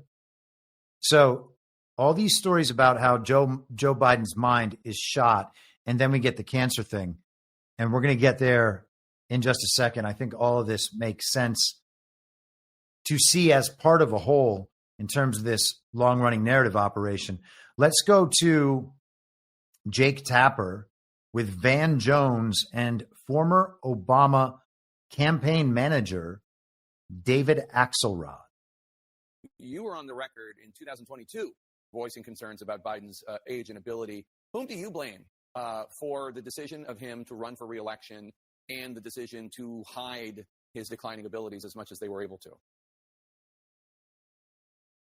Well, look, at the top end, you have to blame him because he made the decision. But he was, and your book reflects this in many different ways, he was shielded by a coterie of advisors and his family. They were in this confirmation bubble, and they they tried to shield the world from his decline, and they tried to shield him from his own standing and his polling numbers and so on. And so at the end of the day, I have to point the finger at the people around him who didn't do him a service by encouraging him to continue. I think it was obvious to the public. It may not have been obvious to a lot of politicians. I actually think it was, but it wasn't politically it wasn't politically wise in their judgment to speak out. But it was obvious to the American people, even before that debate, that the president was just too old. He would have been closer to 90 than 80 if he had won re-election, and he already was showing decline. So I blame the people around him, because real loyalty, and it's hard when you work for President Jake to tell them hard truths, but real loyalty demanded that they say, Mr. President, it's just not there, and it's not in your interest, and it's better for you, the country, and the Democratic Party if you leave now. Van, I remember how emotional you were in the immediate moments after the June 27, 2024 debate because of what you saw on the stage. And with all this new reporting coming out, and I should disclose that I gave both of you copies of the book so you would have a little bit more information. Do you feel like you were duped, Van? Like, how do you feel? First, this book is extraordinary. I don't care who you are, left, right, or otherwise. Anybody who cares about this country and about just the dynamics of power, this is the emperor's new clothes playing itself out in real time. Everybody knew, but everyone was afraid to say, except for David Axelrod, for 2 years, that something was wrong here. And so 2 years. I was shocked. I love Joe Biden. I don't like him. I love him. I got a chance to work with him when I was a part of the Obama administration, and loved him more every day. I was shocked to see his condition when he came out, and so was the world. And that wasn't the first time he was in that condition. The book makes it very, very clear. There are people who knew and said nothing. And that is a crime against this republic. And I think the Democrats are going to pay for a long time for being a part of what is now being revealed to be a massive cover-up. Are they going to pay for it for a long time? That's the question. Or are we in an op to make sure that they don't really pay for it at all, except for some bad news cycles that last about 2 weeks? Because that's what the purpose of all this actually is. So the question initially was, who is most to blame for the public being denied this critical story about the fact that Joe Biden was an invalid, to the extent that's even Joe Biden. And setting the question up that way actually makes it possible for them to give answers like that, when the real answer should be, rather than ranking who's the most to blame and just being like, okay, well, the people closest to Joe Biden, they're definitely the most to blame. Okay, well, hey, guys, who's the second most to blame?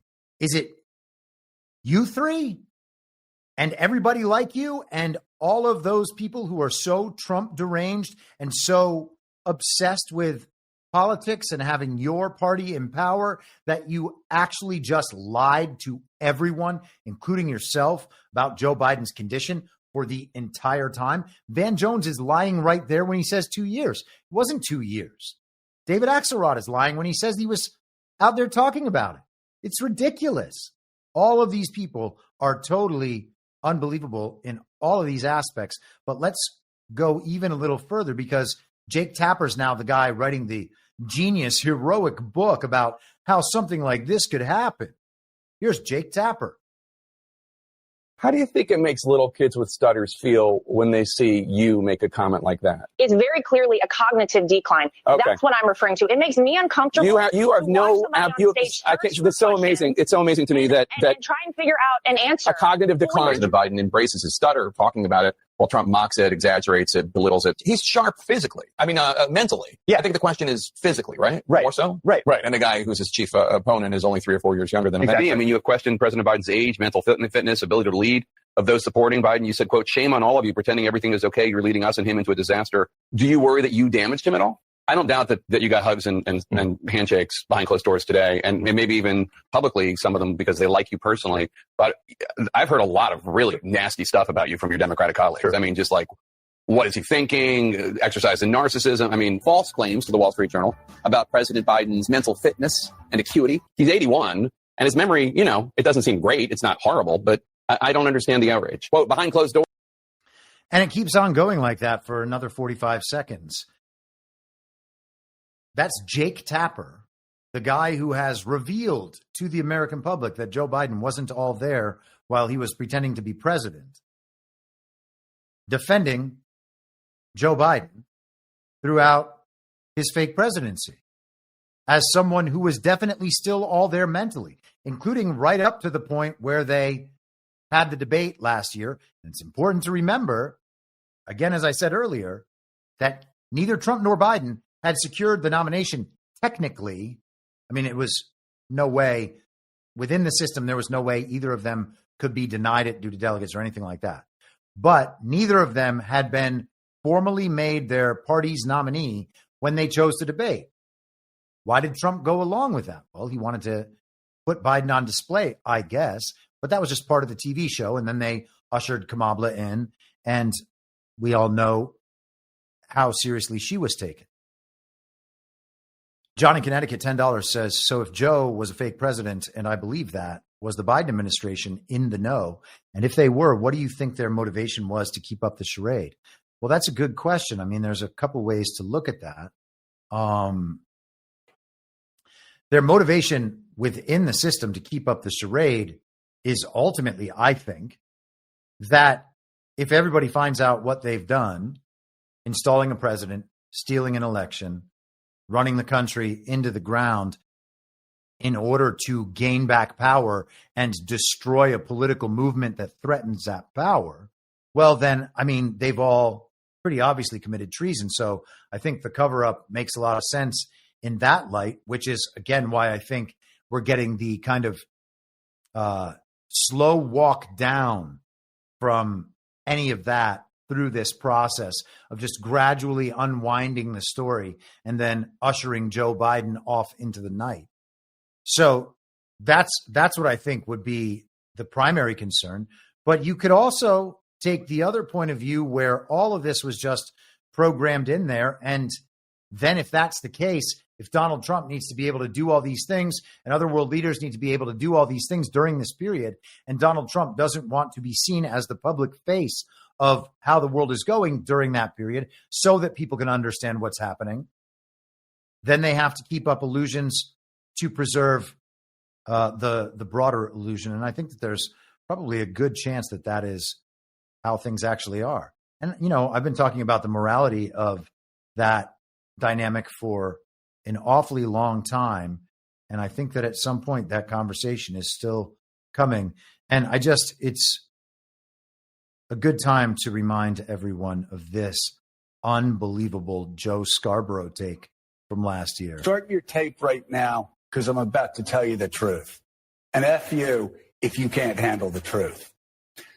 This version of Biden, intellectually, analytically, is the best Biden ever. Not a close second. And I've known him for years. The Brzezinskis have known him for 50 years. If it weren't the truth, I wouldn't say it. Start your tape right now, because I'm about to. The best Joe Biden ever. So the date of that, I want to just check to make sure so that I can. Yeah, June of 2024. And you can see that because the results of the Virginia primary were scrolling on the bottom or in the chyron there on CNN. So the best Biden ever happens to be demented, and now everyone knows it and admits it and believes it, including Joe Scarborough. But let us, man, I thought I had another. Oh, yes, I do. Okay. We're going to hear again from Scarborough later on. Jack Posobiec popped this up on Truth Social yesterday, and I had to then, of course, ask him, hey, buddy, what in the world are you thinking? Why are you pretending all of this is new news? He said, where are we? Here we are. I will ask this again. Was Ketanji Brown Jackson a legally nominated Supreme Court justice if the person who appointed her lacked capacity? And I noted to Posobiec, I was saying this in 2022, elections are fake. Joe Biden was never president. The entire thing is a clown show. The federal government is illegitimate. And I think it's worth prodding these sorts of people to tell the truth. And again, it's worth noting that the same people who say that we're anti-Q, same people playing Match Online. Always, always, always, if you respond to these sorts of people out there, the kind of Republican, MAGA, Con Inc. influencer set, and Poso might be fine. I have mixed feelings about him. And I think that he is generally good because he's talked about how the election was stolen the entire time. So that's why I kind of give him a pass. But if we're prodding these people to tell the truth and saying, hey, you're not telling us the whole truth, that's something that we as the people should be doing. We shouldn't be worried that we're going to somehow diminish these people on our side, because the truth is that a lot of Republican influencers and MAGA influencers and Con Inc. influencers aren't on our side. They're just trying to make money online because they like being on Twitter as a job. Okay, that's what they're trying to do. And they do that often because they're paid by Charlie Kirk or maybe downstream of the Daily Wire and Ben Shapiro. We're talking about organizations that process $100 million a year, way more, at least in the Daily Wire, because the hosts are getting paid so much. They're getting all of that money, and they set up these downstream activities and influence networks, and they coordinate and work together, and that's where the messaging comes from, okay? So the least we can do is tell them to tell the truth rather than protecting them while they lie. And it's incredible that people are still hooked in to the habit of protecting them while they lie. Let's continue here. So Ketanji Brown Jackson, though, back to Posovic's point, of course she's not legitimate. Of course what she does in the Supreme Court doesn't matter. And we're going to have to roll out each of these stages gradually, I guess.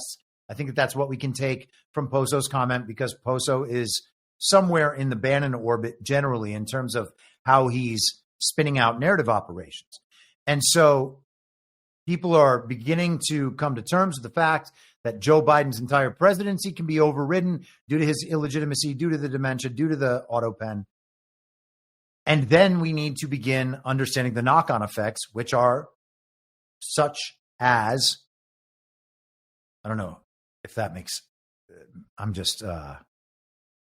I like to be in only good sentences. I don't like to be editing my sentences as I speak them. And usually I'm okay. But sometimes it all goes haywire. Anyhow, we're going to begin seeing that these elements of his fake presidency are not legitimate. And so then we need to begin a new unwinding stage as a knock-on effect from that understanding. Oh, Ketanji Brown Jackson is not legitimate either. And therefore, how do we perceive any Supreme Court cases that were brought before her that she was involved in or that she was a critical decision maker in? And hopefully in the future, we will get all of that sorted out. Man, I'm behind schedule. It's my tangents and rants. Well, let's just go through a minute of this compilation just to see that it wasn't only Jake Tapper.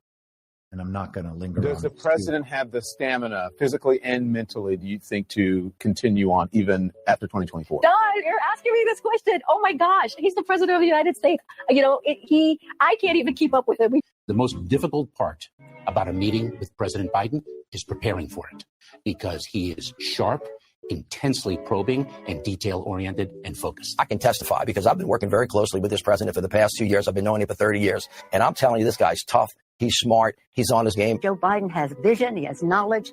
He has a strategic thinker. The president is focused. He's detail-oriented. He's always thinking about the big picture. He is engaging. He is capable. He has an incredible record as president. And I'm often with him on foreign trips. He's at the top of his game. So he has a vision. He has knowledge. He has judgment. He has a strategic thinking. I met with the president, 5 or 6 weeks ago, but he seemed fine to me. I have complete confidence. Bernie Sanders is so funny because he's such a liar, but he understands that his brand is to be a total truth teller. So when he has to lie, he like angrily rushes through the lie and then moves on because he knows that he's destroying his brand and that at some point in the future it's going to come back around and harm him, unless you're just one of those Bernie Sanders diehards that doesn't care that he's a liar, doesn't care that he's corrupt, doesn't care that he rolled over and allowed his primary election to be stolen and blah, blah, blah. And of course, none of them do because they have no principles. Maureen Dowd in the New York Times this weekend on Saturday after the Hur tapes came out, she wrote one of those articles where she blames everyone for what she calls the tragedy of Joe Biden and his decline. And I just want to skip down to the end of this because it's all very silly, but just to give you a bit of the point here. It was not just Joe and Jill who wanted to hang on to power with all the perks and trips and for Jill glamorous Vogue covers.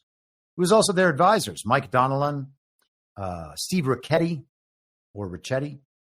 Anita Dunn, Anthony Bernal, Ron Klain, and Annie Tomasini.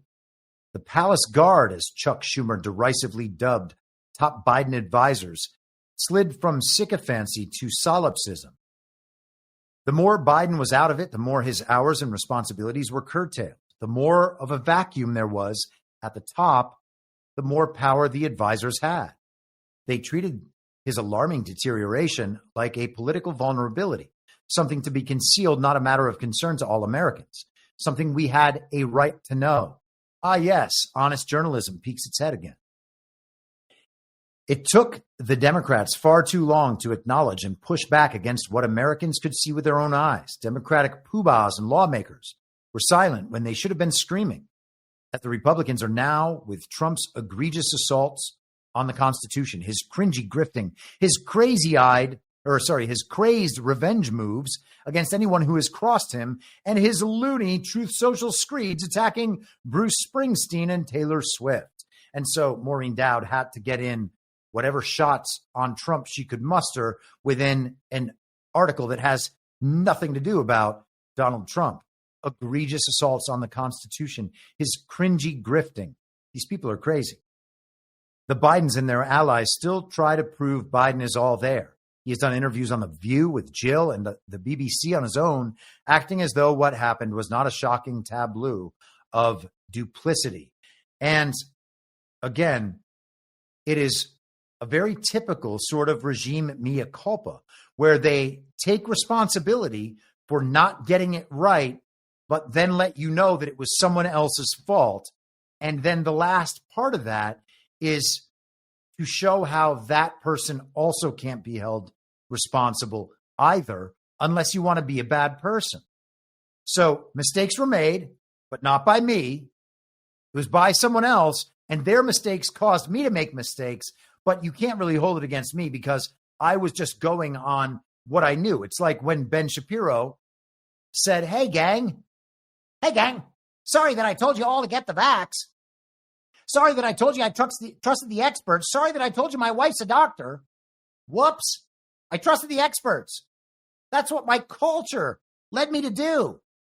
And I guess that's just how you do things if you're Jewish. That's what Ben Shapiro said. I'm not saying it. He's saying that we look up to our elders. We do what we're told. They say this is how it works, and so we do it. Why would you go along with a system like that? This is how it works, so therefore we're allowed to do it. Oh, right. It's so that if things get messed up, you can blame it on someone else, which is exactly what he did, exactly what Maureen Dowd does, and exactly what everyone in the party of false decorum does when they get things wrong. Because the truth is fungible.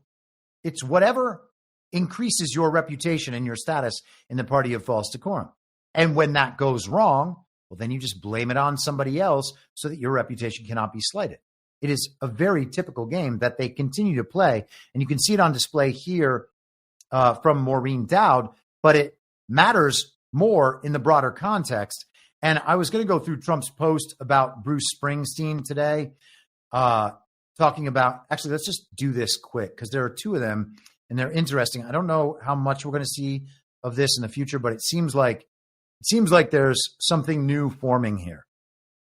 How much did Kamala Harris pay Bruce Springsteen for his poor performance during her campaign for president? And this is from this morning on Truth Social, or late last night, I should say. Why did he accept that money if he is such a fan of hers? Isn't that a major and illegal campaign contribution? What about Beyonce? And how much went to Oprah and Bono? I'm going to call for a major investigation into this matter. Candidates aren't allowed to pay for endorsements, which is what Kamala did under the guise of paying for entertainment. In addition, this was a very expensive and desperate effort to artificially build up her sparse crowds. It's not legal. For these unpatriotic entertainers, this was just a corrupt and unlawful way to capitalize on a broken system. Thank you for your attention to this matter.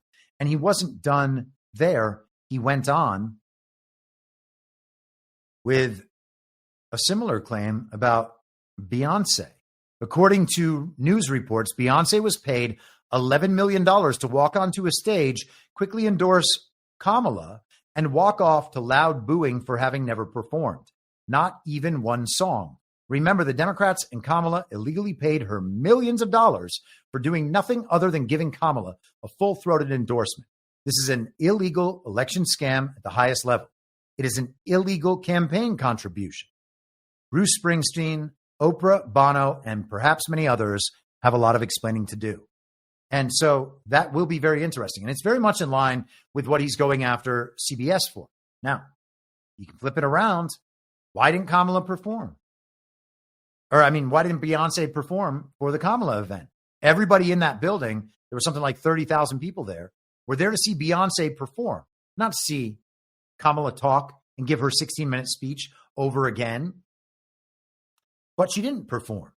She only did the thing that would make it an illegal campaign operation. And now Trump is pressing the case on that. So we'll see at the end how that all turns out.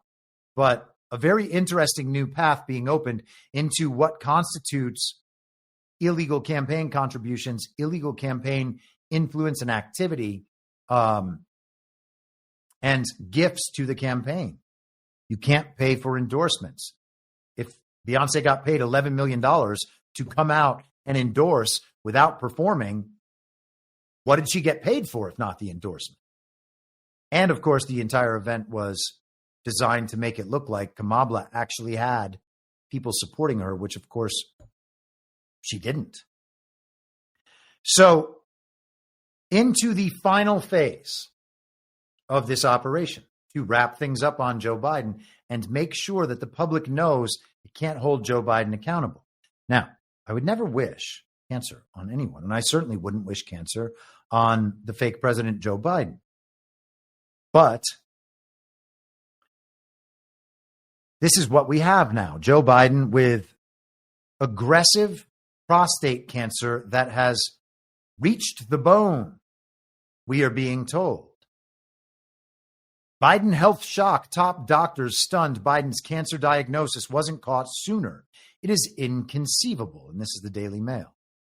Medical experts have declared it inconceivable that former President Joe Biden's aggressive form of prostate cancer was not caught earlier by doctors. The 82-year-old's office announced the devastating diagnosis on Sunday, saying the cancer had spread to his bones and his family were reviewing treatment options. His cancer was given a Gleason score of 9 and a grade group of 5, a dire stage of the rapidly spreading disease. The diagnosis came days after doctors found a small nodule on his prostate. Many officials expressed heartfelt concern, blah, blah, blah, Trump as well. So Joe Biden has cancer. Here is Joe Biden and they just discovered it on Friday, the same day that the Hur tapes came out. After a week of talking about Joe Biden's dementia, because Jake Tapper just revealed it to the world, and then the Hur tapes come out proving it, they find that Biden has cancer. Except here is Joe Biden in 2022 saying that he has cancer. And because it was a 4-lane highway that was accessible, my mother drove us, and rather than us be able to walk. And guess what? The first frost, you know what was happening? you had to put on your windshield wipers to get literally the oil slick off the window. That's why I and so damn many other people I grew up have cancer, and why can't for the longest time Delaware had the highest cancer rate in the nation. So he's talking about the pollution, and there was some oil factory next to his school, and the soot from the factory used to go onto the windshield, and when you wiped it off, you were wiping off oil in addition to the snow or the rain or the frost or whatever. Does that make any sense? Who knows, man? I guess maybe pollution used to be like that. But he just said right there, it's the reason why I and many other people I know have cancer. So that was 2022, Joe Biden saying he had cancer. And it actually gets a little worse than that. We're going to get there in just a second, but let me bring back Brian Stelter. Poor guy just got canned from CNN, disappeared, started a podcast that no one listens to. Why? No one knows. Imagine thinking, oh, you know what? I need to get some analysis from Brian Stelter. I'm really a big Brian Stelter fan. Here's Stelter talking about this aggressive cancer. Seen some prostate cancer survivors, people who have lived with this disease, who have been through this, expressing support, both condolences, but also support and cheering Biden on as he faces this. The timing, Jessica, is just extraordinary. We know from the statement from his personal spokesman that Biden learned of the diagnosis on Friday. Well, what was the biggest Biden story on Friday? It was the release of those audio excerpts from his conversations with Robert Hur back in 2023. This was the audio that Axios obtained, almost certainly from the Trump administration, showing memory lapses. And you heard a lot of people on Friday talking about that audio being hard to hear, even excruciating to hear. Biden showing his age on those audio tapes that had never been heard by the public. All right. So, demented. Now he's got cancer. This is the Joe Biden. Welcome back, Brian Stelter, to the TV. Nobody watches CNN, so it doesn't matter, but I hope you feel good. Obviously incredibly respected. You believe that it. By the way, let me just pause and let you know that this is Ezekiel Emanuel. Zeke Emanuel. He is Rahm Emanuel's brother. Rahm Emanuel was the mayor of Chicago. He was the chief of staff for Barack Obama. And then he was the ambassador to Japan under the fake president, Joe Biden. His brother, Ari Emanuel, runs William Morris Endeavor, or just Endeavor now. Anyhow, one of the biggest talent agencies in Hollywood, one of the biggest talent agencies in the world, and a talent agency that has on its talent roster many of the people in mainstream media. Oh, and he also was Donald Trump's agent during the Apprentice years. In addition, these three brothers, their father was in the Israeli paramilitary post-World War II. So, good guys is what I'm saying. And also, Ezekiel Emanuel said in 2020 that people should only live to 75 years of age, no matter what. And it was, I don't know, making some kind of justification for why it was okay that the hospitals were killing all our old people, I guess. He seems like he's almost 75. I don't think he's going to check himself out, though. I guess we'll find out. It is likely. Just for those just tuning in, you believe it is likely if this prostate cancer has spread to the bone that he could have had it for up to a decade, but certainly it's likely. Would it be fair to say it's likely to have had this for at least several years? Oh, more than several years. You don't get prostate cancer. I just want to stop you. So this is not speculation. If you have prostate cancer that is spread to the bone, then he's most certainly, you are saying, had it when he was president of the United States. Oh, yeah. He did not develop it in the last 100, 200 days. He had it while he was president. He probably had it at the start of his presidency in 2021. Yes, that I don't think there's any disagreement about that. Okay.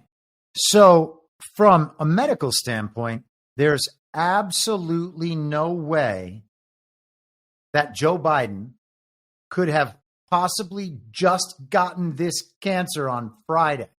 There's no way that he would have just found out about it. He's probably known for his entire presidency. So says Ezekiel Emanuel, whose brother Rahm, by the way, is being elevated to potentially run for president in 2028. And he would make quite a Democratic nominee to face off against Donald Trump, because Rahm Emanuel is considerably sharper and more aggressive than any of the people that we've seen take on Trump so far, and that includes Hillary Clinton.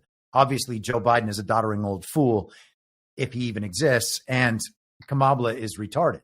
So it's not a great bar to cross, but Hillary Clinton is quite evil, very sharp, and very with it, or at least, aside from the crazy laughing and the fainting outside of that van while she was definitely not being arrested. I'm not saying she is. I don't know. But weird scene. Anyhow, the last element of this cancer story, and then we'll be able to wrap the whole thing up, because I think all this is part of the same whole. This is Joe Biden in a State of the Union speech while he was fake president, talking about the cancer moonshot. And we actually heard Joe Biden mention the cancer moonshot in the audio of the Hur tapes as well. Let's end cancer as we know it. This is personal.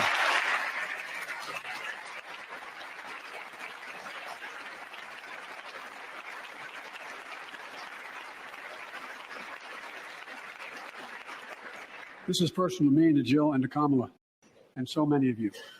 So many of you have lost someone you love. Husband, wife, son, daughter, mom, dad. Cancer is the number 2 cause of death in America, second only to heart disease. Last month, I announced the plan to supercharge the cancer moonshot that President Obama asked me to lead 6 years ago.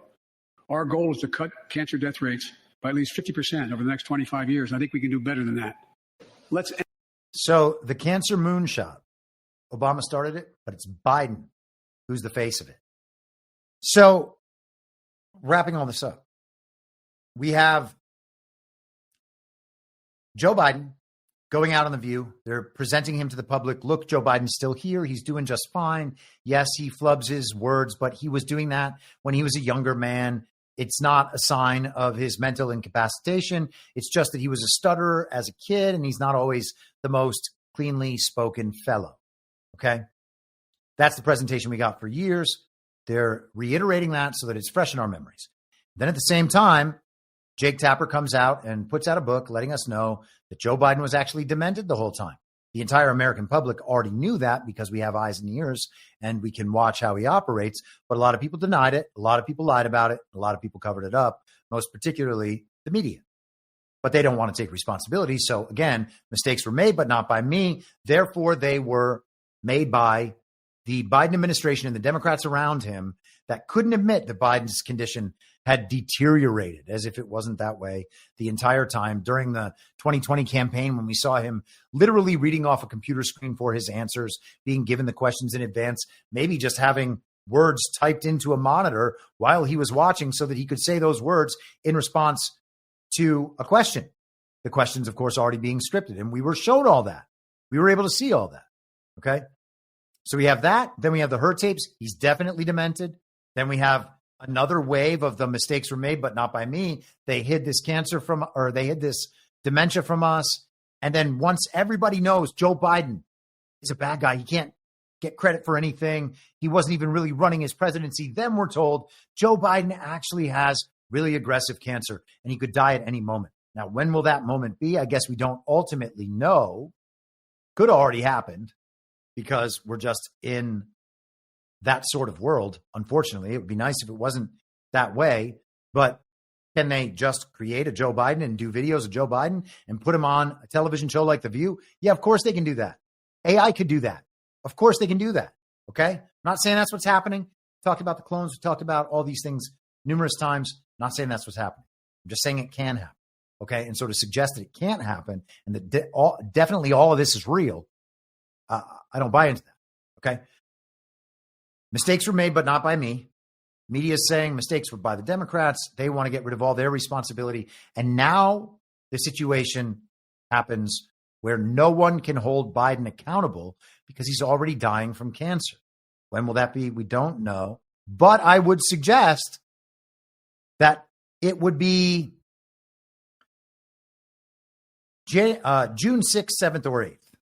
That's my guess. Okay. I'm just guessing. I don't wish ill on the man. I would like to see him live to see the entire regime around him collapse. I would love for that to happen. Okay. I think Joe Biden's an evil man and deserves to be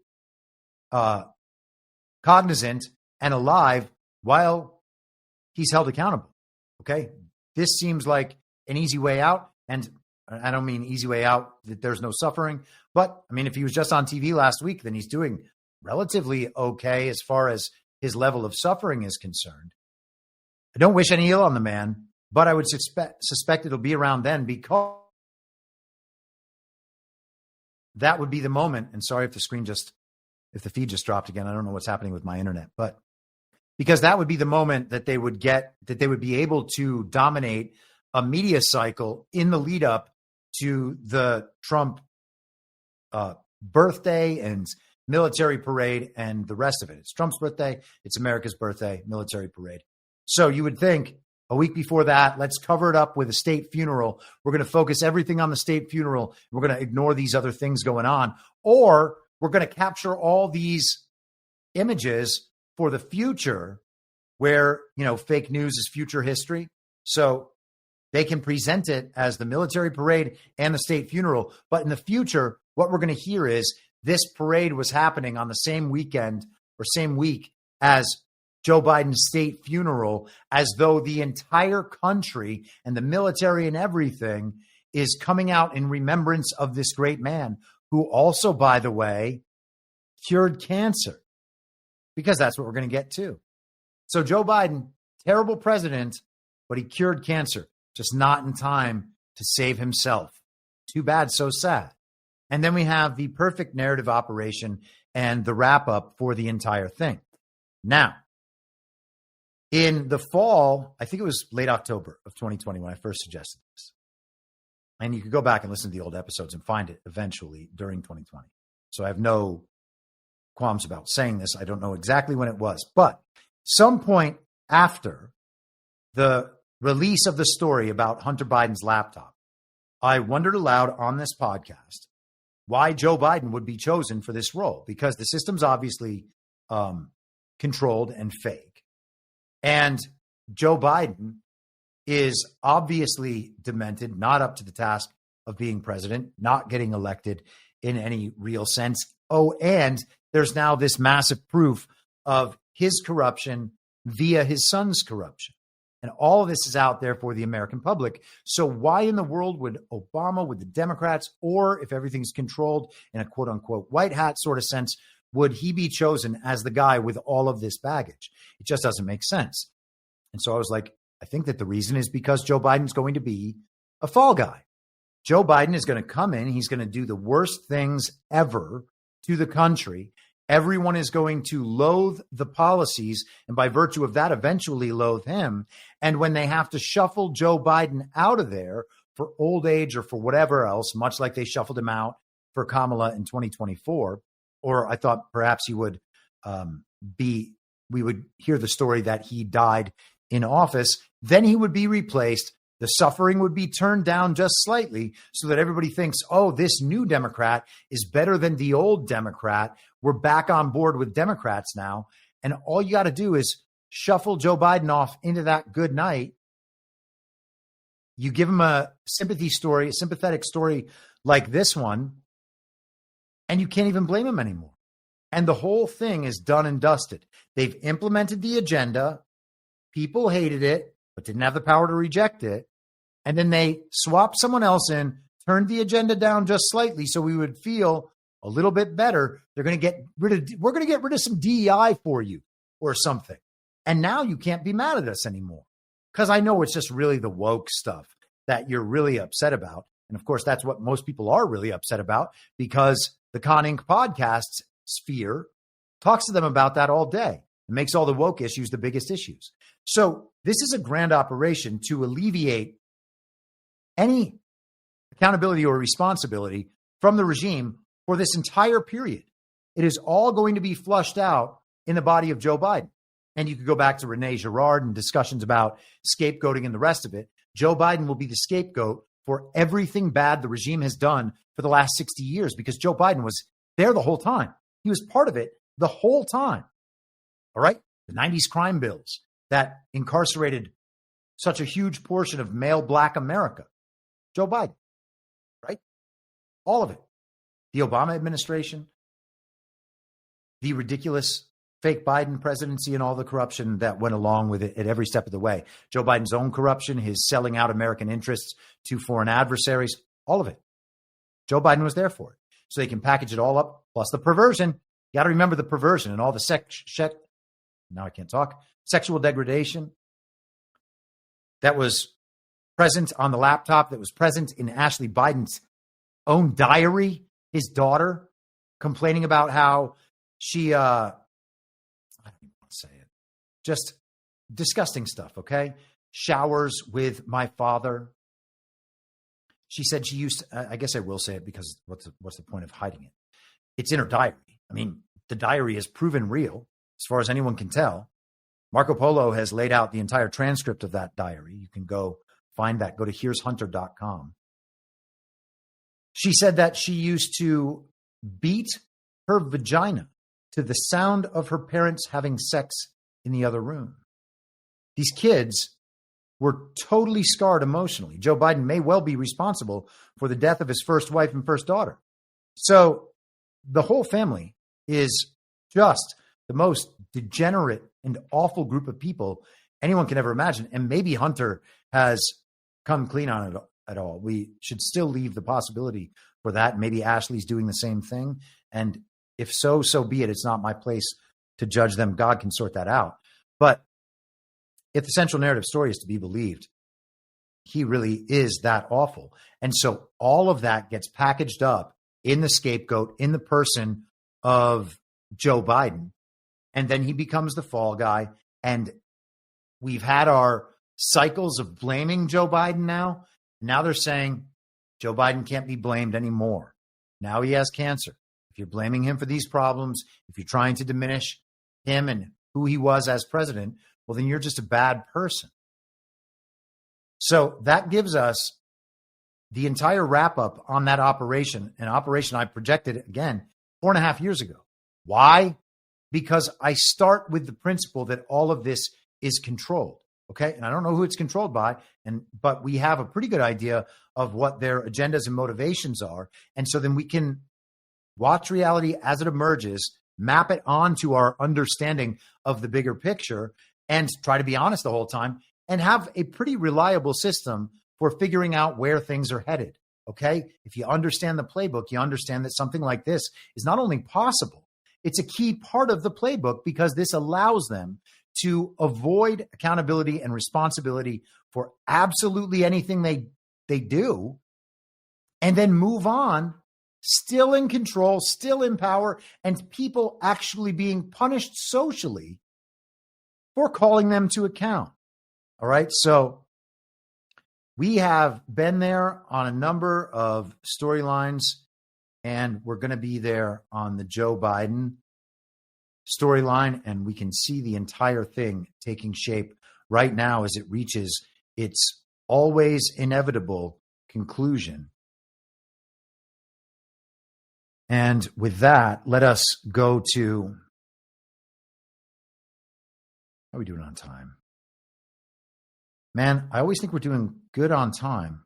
And then I realize that there are so many more things that I want to say about all of these issues because much of it is quite fascinating. And I hope that you agree. And, if you're just looking for a short package of hot takes on the news, you're in the wrong place, I guess.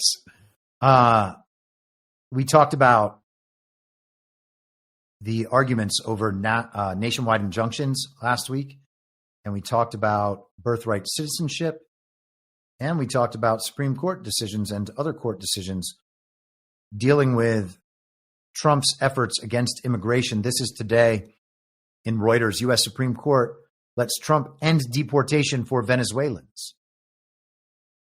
End deportation protection for Venezuelans. The U.S. Supreme Court let Donald Trump's administration on Monday end temporary protected status that was granted to hundreds of thousands of Venezuelans in the United States by his predecessor, Joe Biden. Pardon, I'm just trying to find something. I see here that my highlights are gone, so I was going to attempt to find what sections I'd quoted in my Telegram post, but let's just continue. The court granted the Justice Department's request to lift a judge's order that had halted Homeland Security Secretary Kristi Noem's decision to terminate temporary protection conferred to Venezuelans under the Temporary Protected Status, or TPS, program, while the administration pursues an appeal in the case. The program is a humanitarian designation under U.S. law for countries stricken by war, natural disaster, or other catastrophes, giving recipients living in the United States deportation protection and access to work permits. The U.S. Homeland Security Secretary can renew the designation. The decision was unsigned, as many of these emergency request decisions are, and Ketanji Brown Jackson chose to publicly dissent. The court left open the door to challenges by migrants if the Trump administration tries to cancel work permits or other TPS-related documents that were issued to expire in October 2026, the end of the TPS period extended by Biden. So just before the fake president left his fake office, Joe Biden extended deportation protections for Venezuelans for nearly 3 years. And that is obviously something that the Trump administration should not have to abide by at all. There is no way that the founders ever would have created a system to allow for things like that, where one executive by fiat can make a choice in his lame duck period after the people had already rejected everything he had done and his party in favor of a man they knew quite well. And that man's hands would then be bound by the fake president during the lame duck period. That is an impossible scenario to imagine the founders ever supporting. In fact, that would be the sort of usurpation that would disgust them in every possible way. Just days before Trump's return to office, they know. And oh, by the way, the legal challenge came by plaintiffs, including some TPS recipients, because you have to have the individuals, and the National TPS Alliance Advocacy Group. So we have an NGO, a legal NGO, an advocacy group set up specifically to protect illegal aliens with temporary protected status. That's awfully specific. How much lawfare needs to be waged on that one issue? Pretty incredible. Okay. We're going to leave that aside. We're going to jump to Syria quickly, which we also discussed last week. Donald Trump talked about the end of sanctions on Syria. Syria had Bashar al-Assad, quote unquote, removed a few months back, 6 months ago or so, and replaced with a man named al-Shara, and also known as Jolani, who was an al-Qaeda terrorist, but also woke. And now Trump is meeting with that guy and wheeling and dealing. So he determined that he's going to end sanctions. And then Saudi Arabia and the UAE announced that they were going to pay off Syria's debts to the World Bank, bringing them back into the global economy. And look how fast this is progressing. This is from Al-Mayadeen. I hope I'm saying that right. Sorry, where's the date? Oh, this is from Friday. Syria signs $800 million deal with UAE to develop Tartus port. or Tartus. I think it's Tartus. Syria's General Authority for Land and Seaports has signed a memorandum of understanding with Dubai Ports World worth $800 million, aimed at developing the port of Tartus and expanding the country's logistics infrastructure. And so we're going to skip down. And again, my highlights are gone. That's so very disappointing. Where were we? Okay. Beyond Tartus, the agreement outlines ambitious plans to develop industrial zones, free trade areas, dry ports, and freight transit hubs in key strategic locations across Syria. Both parties reaffirmed their commitment to advancing economic growth and streamlining trade and transport logistics. So, did Syria just find out that Donald Trump was going to ease sanctions, and now they're just immediately making all of these deals? The likelihood of that, to me, seems like it's near zero. And so what we're talking about then, alternatively, is a situation that's been set up for quite a while that we nonetheless just found out about. So how much more of this situation could have been set up some time ago? And I would suggest that it's probably a lot of it. And I also think that Syria is probably going to cede at least some territory to Israel at some point as this thing is all being hashed out. But let's continue. According to the General Authority, the memorandum aligns with the Syrian government's broader vision to modernize the transportation sector and open new channels for foreign investment. It forms part of a comprehensive strategy to rehabilitate infrastructure and revive economic sectors that have been severely impacted by years of conflict. And civil wars, it's always important to note, are the global regime staging kinetic warfare against the people of a nation who have rejected the global regime. And if they want to move off the global regime's currency, their fiat currency, that whole system, you're going to see some warfare waged against the people of your country that are not in alignment with the regime. The people who are aligned with the regime will be the other side of the civil war, and they will be funded and directed by the global regime and supported with terrorist groups or cartels or whatever else is necessary, UN peacekeeping forces, and the rest of it. The signing of the Tartus port deal with DP World coincides with the U.S. President Donald Trump's recent announcement during his visit to Saudi Arabia that sanctions on Syria would be lifted, an expected catalyst for increased international involvement in Syria. It is worth noting that Syria's transitional government has taken a decisive step to reduce Russian influence by canceling a long-standing contract with a Russian company managing the Tartus port. Riyad Judy, director of the Customs Department in Tartus, confirmed the development to Al Watan newspaper on January 23rd, noting that revenues from the port would now go entirely to the Syrian state.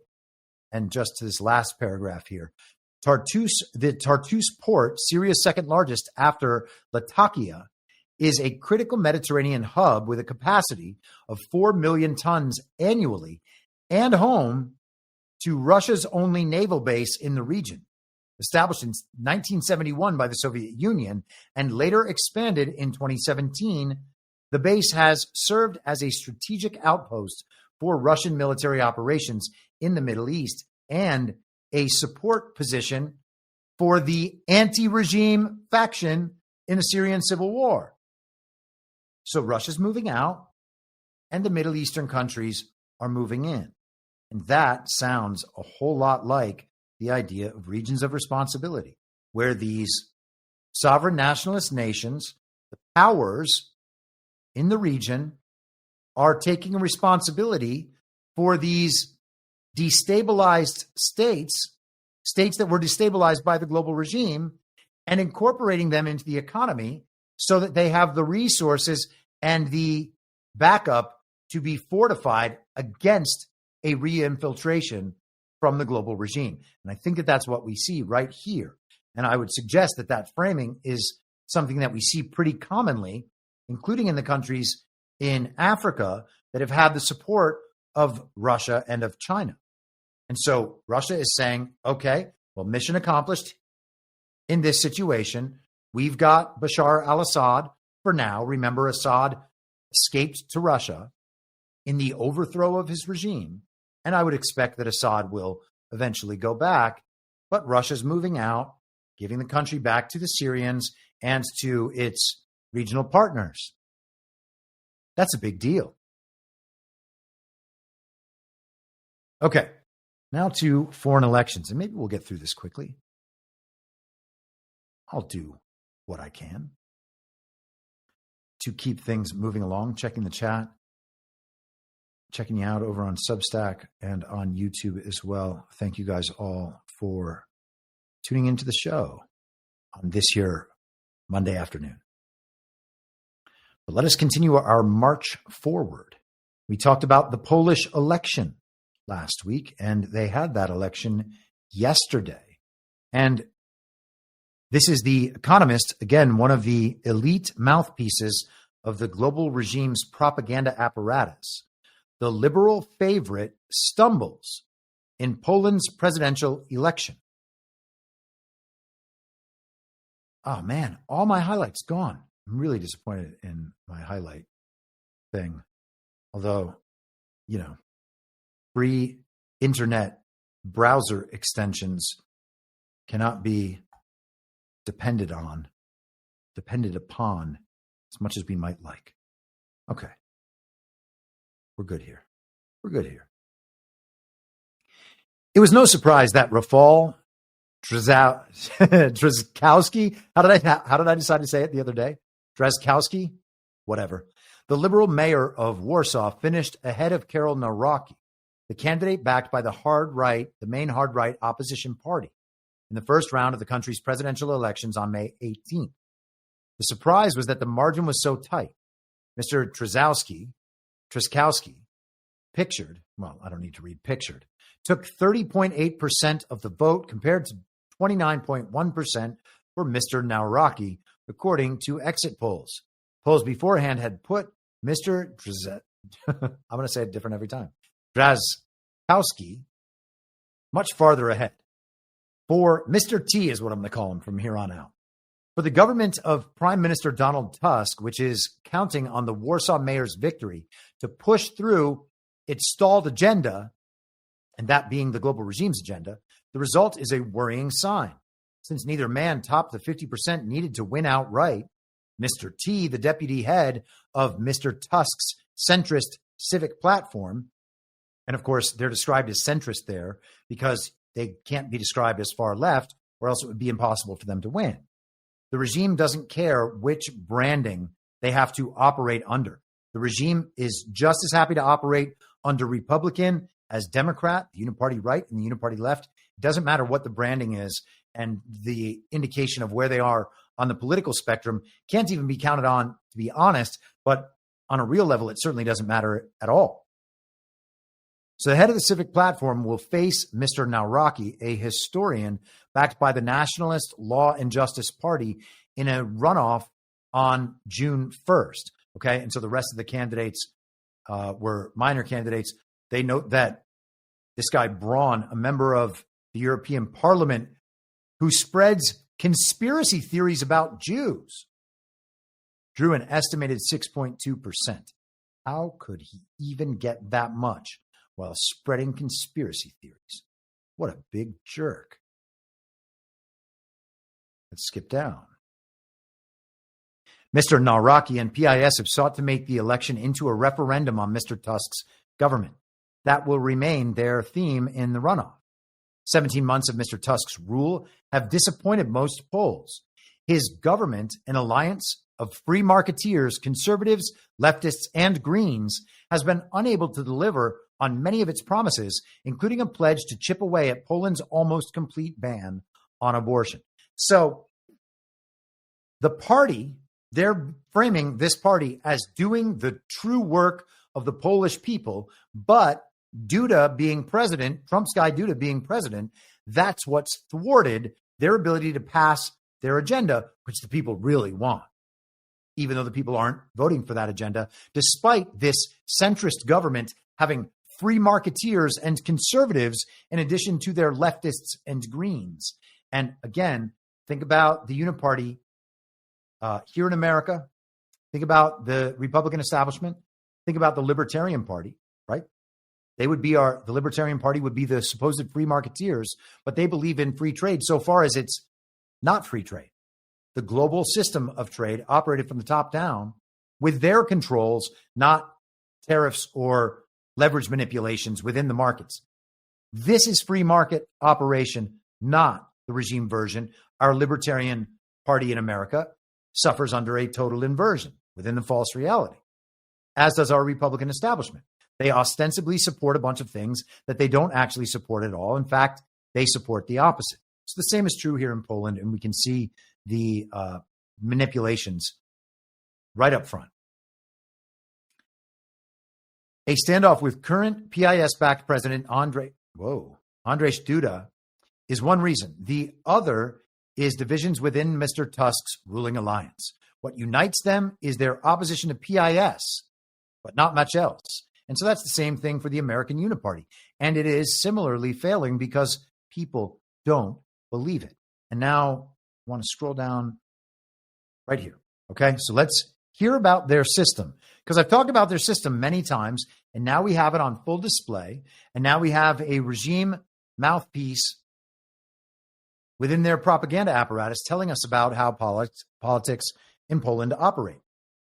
Presidents in Poland have fewer powers than in countries like America and France, but they do matter. They can veto laws, shape foreign policy, and appoint ambassadors. They are also largely in control of the military. Yaroslav Kaczynski, the PIS leader who picked Mr. Nawrocki as his party's candidate, hopes to repeat the feat he pulled off a decade ago when he anointed Mr. Duda, a relative unknown, to run for the presidency.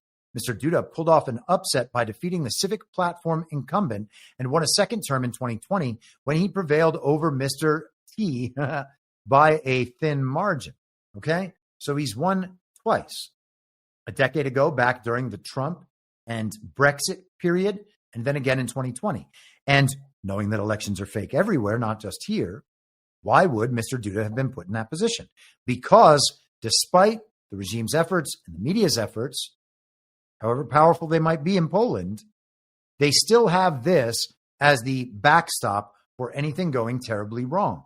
Duda was there to thwart the regime-controlled parliament. And so you have to allow these things to change over time. And we're going to see that dynamic coming up again in just a second. Since Mr. Tusk's coalition came to power, Mr. Duda has vetoed or blocked some 24 bills. Those include crucial reforms to the judiciary, which PIS had packed with political appointees while it was in power from 2015. Between 2015 and 2023, the government has had to shelve a number of other reforms for fear that they too would be struck down. Mr. T's supporters say only a president who sees eye to eye with the government can allow it to push ahead with these overdue measures. So they need to get their guy in as president because they can't get the supermajority that they would need in their parliament to override that veto. And plus, again, they don't control the military. They control military policy from the Ministry of Defense under the parliament. But I'll check this out, but not right now, what the relationship is between Tusk and that defense minister and how that defense minister was put in his position. So some of the supporters that they quoted were talking about voting for Mr. T because they were voting to remain in the European Union. So they want the regime model. They want the European Union, and therefore they are voting for that quote-unquote centrist candidate. Now, we can see what the trend is. Is it toward organizations, global organizations like the EU, or is it away from those organizations? And of course, in every scenario we see, it's away from those organizations. And so when someone is for those organizations, you can glean their political perspective and viewpoint really easily. Mr. Nawrocki's voters, in contrast, want a less intertwined relationship with Europe. Mr. Tusk has surrendered Poland's sovereignty to the federalists in the EU and to Germany, says one. Mr. Kaczynski once went so far as to call Mr. Tusk a German agent. The claim, though baseless, has become an article of faith among PIS supporters. The party does not back leaving the EU, but wants the bloc overhauled and many of its key policies shelved. The European Green Deal is madness, says Piotr Galiński, a former PIS deputy minister. These European solutions might be the end of us. So they are fighting the exact same battle everyone else is fighting. They tried to push forward the idea that Trzaskowski would be the guy. He was going to run away with it. Hit the polls. He was leading. They had that third-party candidate. That's going to take away from Nawrocki. And now we have a runoff. And now the man who was supposedly the favorite is now the underdog. Oh, man, that sucks. They're not going to let the global regime steal control over Poland. Of course, they're not going to let the global regime steal control over Poland. But let us continue, because there's more to discuss. Portugal. This is the Associated Press from today. And we're just going to go through a bit of this because I want to make sure that we can hit Romania with some time left. Portugal's election result falls short of ending political instability. Here's what to know. Portugal's third general election in 3 years has failed to deliver the result that could break the worst spell of political instability for decades in the European Union country of 10.6 million people. Sunday's vote delivered another minority government for the center-right Democratic Alliance, which will be at the mercy of opposition parties. The significant rise in support for the hard-right populist party Chega, which means enough, adds more uncertainty. So they've had all these problems. They called a snap election in hopes that would somehow help, but it didn't yield the result they wanted. Chega competed in its first election just 6 years ago when it won one seat and has fed off disaffection with the more moderate traditional parties. Its success shook up the traditional balance of power in a trend already witnessed elsewhere in Europe with parties such as France's National Rally, the Brothers of Italy, and Alternative for Deutschland, which are now in the political mainstream. For the past 50 years, the Social Democrats and the center-left Socialist Party have alternated power in Portugal. The Socialists, meanwhile, are without a leader after Pedro Nuno Santos said he was standing down following the party's worst result since 1987. And so the issues are centered around corruption, immigration, house prices and rent, and the minimum wage. So we're talking about these leftist, predominantly European nations. Poland, I'm not saying Poland's leftist, but the governments put in place by the global regime in all of these countries across Europe are being rejected by the people. And we can see that in the coverage of these stories, knowing that the coverage is parallel to the coverage we get in elections all around the world. And as I mentioned earlier, that was why I spent so much time last year going through all of these global elections and, all of this geopolitics. It's to understand that the same stories in the same playbook with the same fake elections and the same narrative battles are playing out all around the world cyclically, different locations at different times with different details specific to the countries, right? The story is molded and manipulated to conform to the culture and the cultural expectations, but the same story exists everywhere. And so from that, we can try to understand what the sides are, and then understanding that there is no situation right now where any of these countries are moving back toward the top-down system of totalitarian control, the liberal international rules-based order. No one's moving toward that anywhere, okay? So even when we hear bad election results like we're about to in Romania, it should still be understood that things are only headed in one direction. And then we can, and understanding that they're only headed in that direction, then we understand this phase as temporary, as we understood the Joe Biden phase as temporary, as we understood the Lula phase as temporary. This is not a representative of the country in its actuality, and it's not representative of the global regime's grip on control that they're able to put these people there. In fact, something else is going on, and we have to keep that something else in mind all the time. No matter how the politics or the situations on the ground in these countries might look outwardly or even inwardly to many of their citizens, we are still going to follow the macro trend, because ignoring the macro trend because the TV told us that some bad guy won an election in a small Eastern European country, that would make no sense whatsoever. The macro pattern has proven infallible in more than enough instances, I believe, for that conversation to be over. Okay? So I don't even embrace the other possibility. Elections aren't suddenly real in Romania. Okay? They didn't actually just steal and override everything. That's not something that can happen. All right? So let us continue. All that can happen is narrative battles can be won or lost. And the key thing about Romania is the narrative battle was already won for our side. So then what happens after that? And we know that because Kalin Georgescu already won last year. And then the European Commission, the European Union, I can't remember which body, wiped out his election victory and said that he stole it. So they need to have a new election. And that's what we had yesterday. So let's go to Romania. This is the New York Times. And of course, that also does not have my highlights. Could anything be more annoying than that? Probably not.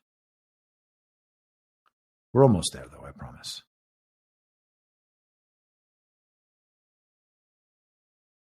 Goodness gracious. In upset, centrist wins Romania's presidential election. In a setback for Europe's surging nationalist forces, Nicusor Dan, a centrist mayor and former mathematics professor, on Sunday won the presidential election in Romania, defeating a hard-right candidate who is aligned with President Trump and has opposed military aid to Ukraine. With more than 98% of ballots counted, preliminary official results gave 54% of the vote in the presidential runoff to Mr. Dan, 55, the mayor of Romania's capital, Bucharest. His opponent, George Simeon, a nationalist and fervent admirer of Mr. Trump, who had been widely seen as the frontrunner, drew only 46%. As he slipped behind Mr. Dan in early counting, Mr. Simeon told supporters that we are the clear winners of these elections. He called for national protests should the final count show him as the loser, railing against what he said was an attempt to steal the victory of the Romanian people. And again, someone who is politically aligned with Mr. Simeon, someone whom Mr. Simeon says lots of nice things about, including on War Room with Steve Bannon. Simeon has been a frequent guest over the last month or couple months. This guy is basically taking on the role of Donald Trump post-2020 election. And, I don't know. It's possible that he is calling for more on-the-ground activity, which could then be used for a J6. We might have something like that. And in that part of the world, you can think more of the Maidan revolution in Ukraine. Will they stage something like that? Obviously, I don't know, but something to keep an eye out for. And when we see it, we can know, they're just totally paralleling the same playbook that we saw here in 2020. We know what's going to happen next. We know what's going to happen next. We know what's going to happen next. That's the point of understanding the playbook, watching it play out in these parallels so that our options for possible futures are limited to only plausible things and ones that we are totally prepared to analyze and understand. And in doing so, make it so that the information op, the narrative op connected to those actions in the playbook doesn't work. That's our job. That's why we are committed to spreading the truth. And by our, I don't mean me and people like me or me and Badlands. I mean, all of us who understand what's happening should be telling other people and being like, hey, this is going to happen. This is going to happen. And it's not like I'm predicting this thing. I think this might happen. And if I'm wrong, so be it. But we've seen similar trends. And these trends suggest that X, Y, Z are possible. Okay. And if you do that enough times, people will realize, oh, wow, that guy actually might be onto something, or that lady might be actually be onto something. And that's when you can begin having an impact on people who are just perpetual TV watchers, which is the point of hammering these things again and again and again. hopefully it's not too repetitive. And I don't personally think it is, because I find these situations fascinating. And I think it's amazing that they do generally fall in to the same sorts of patterns. Let us go back to this article. Again, I want to try to find where. Gosh, man. So disappointing to have done the work to set these things up. Maybe I'm actually going to have to pay for a free internet browser extension. Is that a ridiculous thing to do? Perhaps not. It's certainly better than me making you hold like this for processing. But this is where we're stuck today. Okay, so New York Times, here we are. All right, now I know where to jump down to. Okay, but it will likely inflame Romania's nationalist camp and its supporters abroad, including Vice President J.D. Vance, and stoke accusations that the system is rigged. So J.D. is going to be upset that Simeon, who goes on War Room, is not going to win. Last year, a Romanian court ordered a last-minute cancellation of a presidential election that an ultra-nationalist appeared well-positioned to win, and that's the Georgescu election. In the final days of the campaign, as opinion polls showed the race tightening, Mr. Simeon laid the groundwork for a Romanian version of Mr. Trump's Stop the Steal efforts in 2020.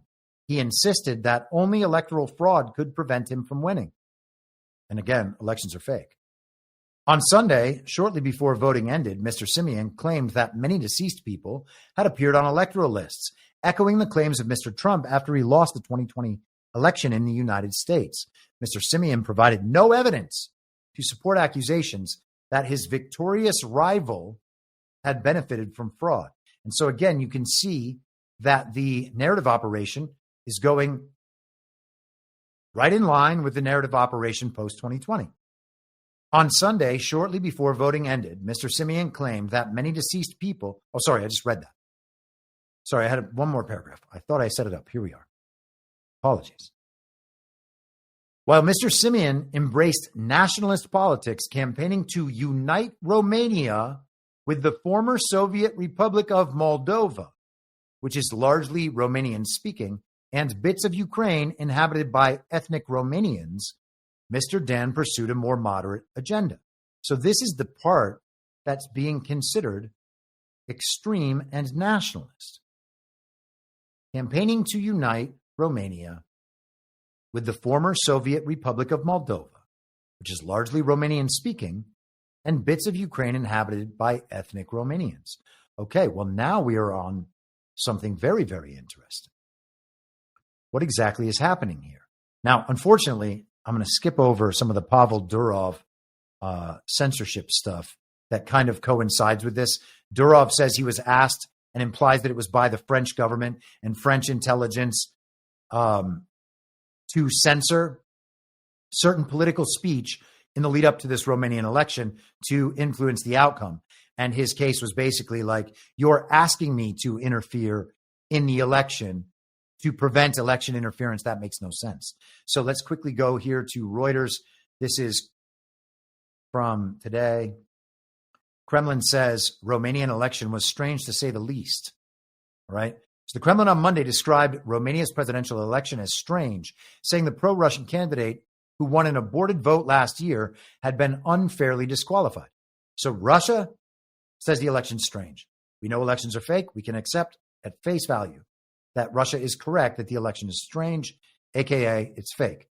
Also, Georgescu, pro-Russian, hugely important. Pro-European centrist Nicus Ordan defeated a hard-right nationalist rival in Sunday's election, a rerun of the 2024 vote when frontrunner Kalin Georgescu was disqualified over what Roman authorities said was an undeclared Russian influence campaign on his behalf. Just like Trump, Trump was the Manchurian candidate, they said, under Russian control. The elections were strange to say the least, Kremlin spokesman Dmitry Peskov said. We know the story of the candidate who had the best chance of winning. Without bothering to find any justification, he was simply forcibly removed from the race. Russia has previously denied any role in Georgescu's campaign and accused Romanian authorities of barring him for political reasons. Okay? So we know he's the pro-Russian guy. Now, with that in mind, and what we just heard a minute ago,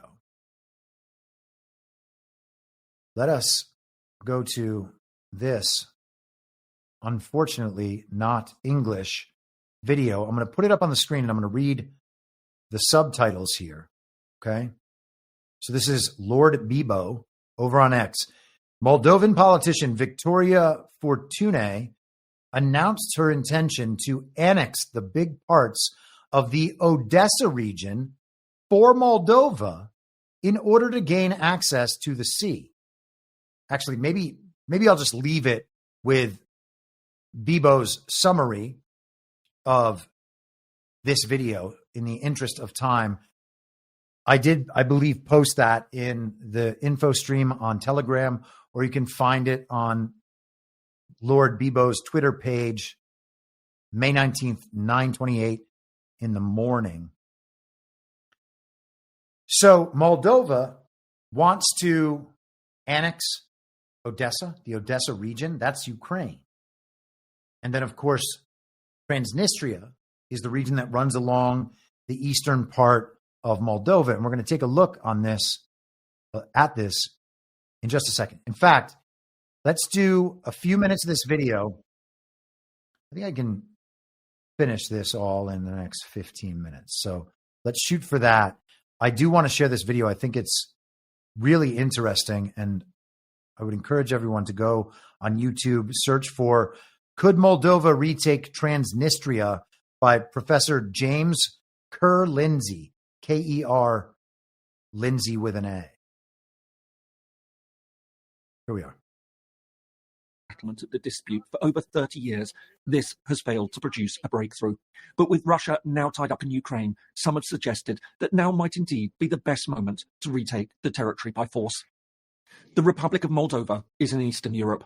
A landlocked country, it borders Ukraine to the north, east and south, and Romania lies to its west. In total, it's around 34,000 square kilometres, or approximately 13,000 square miles. Its population currently stands at around 2.6 million. While Romanian-speaking Moldovans comprise most of the country's inhabitants, around 7% of the population are Ukrainians and 4% are ethnic Russians. Transnistria lies along Moldova's eastern edge on the border with Ukraine. A thin strip of territory, it's about 200 kilometres long and a little over 2 kilometres wide at its narrowest point. Altogether, it amounts to around 4,200 square kilometres, or 1,600 square miles, or around 10% of Moldova's territory. According to Transnistria's last census carried out in 2015, the population was around 475,000. The two largest groups are Russians and Moldovans, each at around 30%, and Ukrainians, who comprise roughly a quarter of Transnistria's inhabitants. Moldova first emerged in the Middle Ages as the Principality of Moldavia, a vassal state of the Ottoman Empire. However, following the Russo-Turkish War at the start of the 19th century, the Principality's eastern provinces, known as Bessarabia, were given over to Moscow. Although the Kingdom of Romania, which emerged following the union of Moldavia and Wallachia in the late 19th century, claimed control of Bessarabia, the area remained under Russian imperial rule. This lasted until 1917 and the start of the Russian Revolution, when Bessarabia seized its chance to break away and unite with Romania. However, the newly created Soviet Union refused to accept the region's incorporation into Romania and continued to lay claim to it. To this end, the USSR established a separate self-governing entity within the Ukrainian SSR, the Moldavian Autonomous Soviet Socialist Republic. This operated from the east bank of the Dniester River. Following the start of the Second World War, Moscow saw its chance to seize back Bessarabia. On the 2nd of August 1940, Bessarabia and the area on the Dniester River's eastern bank, known as Transdniester or Transnistria, were merged to become the Moldavian Soviet Socialist Republic, a new top-level republic of the USSR. Having established its sovereignty over Moldova at the end of the Second World War, the Soviet leadership now brought in ethnic Russians to control the new republic and reduce Romanian nationalist sentiment. As a result, by the end of the 1980s, Ukrainians and Russians amounted to around a quarter of the population, with many concentrated in Transnistria. However, as the Soviet Union weakened, Moldova's communist leadership increasingly emphasized the republic's Romanian heritage and identity, thus feeding tensions with Transnistria. In August 1991, Transnistrian leaders announced that the region had broken away, forming the Pridnestrovian Moldavian Republic. Just over half a year later, on the 2nd of March 1992, the day that the newly independent Republic of Moldova joined the United Nations, fighting broke out. As clashes erupted between Moldovan and Transnistrian forces, Russian troops stationed in Transnistria stepped in. This fighting lasted until the sides agreed to a ceasefire 4.5 months later. This video goes on. It's all very interesting, but you have the background there. And now I just want to pull up a map that shows us Eastern Europe. And I want to propose that I think we are beginning to see the form of the big project here, okay? So we have Ukraine here. There's Kyiv. Down here, southern Ukraine, that's Odessa. Here we have Moldova, and Moldova wants to go out and take this entire region right here so that they have access to the sea in Odessa, one of the key Black Sea ports. And then here we have Romania. They already have a long shoreline on the Black Sea. And then let's look around the rest of these countries. We have Hungary to the west of Romania, Slovakia to the north of Hungary, Poland to the north of Slovakia, and Belarus to the east of Poland. And so you now have the entire border of Ukraine encircled by the countries I just listed. Now, Hungary has Orban. He's certainly, from all indications, on our side. Belarus has Lukashenko. He's one of Putin's closest allies. Poland has Duda, Trump's guy, and will eventually have this Nawrocki guy who will be along the same lines. Romania, the election has obviously been stolen on behalf of a regime-oriented candidate, but will it stay that way and will it matter? And why would it be good, potentially, for that to have happened? Now, a lot of people would admit that it's a good thing that Donald Trump wasn't seen as the American president, while many of the changes that had to take place over the last 4 years for these things to be rolled out to the American people took place.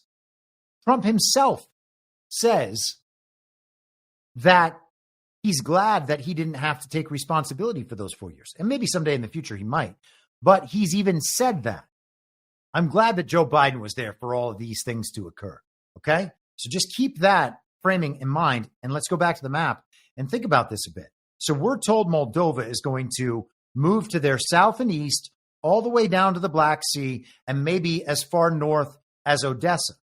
Trump, a few weeks ago, said he didn't want to talk about Odessa because we're being told that Russia is going to take over all of Ukraine, and that would mean that they're going to advance to Odessa, when currently right now they are not really very close to Odessa as far as, you know, what we know from the mainstream stories about where the conflict is taking place and what territories Russia has seized. Okay. So looking at this map, though, we have a bunch of Ukraine gone, the whole eastern 20% of it, and Crimea, the island down to the south and east, not really an island, but strange peninsula. It's like Sicily off of Italy. It's just this large, almost totally sea-bound area to the south and east of Ukraine. So the whole talk is about Russia taking over all of Ukraine. That's what we heard. Russia's going to take over all Ukraine, and they're going to keep moving into Europe. Now, Russia may take as far as Kyiv, because that's formerly Russian territory, but they may not. They may even leave a Ukraine there. But regardless, Ukraine's going to get chopped up, it sounds like. And I would suspect that Moldova will first take over down to Odessa and take that little chunk of Ukraine. And then Romania and Moldova might become the same thing, or there will be some sort of political transition in Moldova that follows the same macro pattern, probably 8 to 10 years later, 12 years later, whatever it is. They're going to be considerably behind on a timeline. Although now with compressed timelines and the balance of power shifting, maybe they won't have to go through all of the same processes. And I imagine, by the way, that Hungary might get a bigger chunk, Slovakia might get a bigger chunk, Poland and Belarus almost certainly will. And again, maybe there's a Ukraine left at that point, maybe there's not. I don't know. But either way, we're just going back to the way things were before in some sense. If the regime hadn't gone into these independent republics and forced them to be taken over by a country like Russia. And I mean, if the regime is coming to your doorstep and your choices are either allow them to do that or take over those countries yourself, you're going to take them over yourself. And so I think that that's what Russia has done cyclically in the past. And I think from all indications on what Vladimir Putin has said for an extended period of time, he is totally comfortable with those countries being independent republics. So if we take him at his word, and that's the assumption here, right? If we take him at his word, we can see how all of these countries around might fall in line with that program, all of them getting slightly bigger on their own, being responsible for these certain areas. Poland is a pretty powerful country on the border of Germany and the Czech Republic. Russia is their neighbor to the north, by the way, in Kaliningrad, which used to be the ancestral home and like capital of the Prussian Empire. So we're talking about these ancient conflicts, as Trump mentioned last week. But I would not be surprised at all if Romania ends up with Moldova and that area all the way down to Odessa. And for those things to happen, is it better to have a pro-sovereign nationalist president leading that thing or someone else? And you might say, well, that's crazy because that other person's not going to do those things. Really? How much choice did Joe Biden have about where things were headed? How much choice does Lula have about where things are headed? And for that matter, how much choice does Mark Carney have up in Canada when it's clear that Donald Trump is just fine with the fact that Mark Carney, quote unquote, won in a fake election over Canada's Ron DeSantis? All right? It's a narrative operation. What's important is the avatar, what that character represents, if that character is going to be the front man for this operation. And clearly that's the case. As far as I'm concerned, that is obviously the case here in Eastern Europe. And let's just, for another visual cue, for those of you watching rather than listening, here is the Commonwealth of Independent States.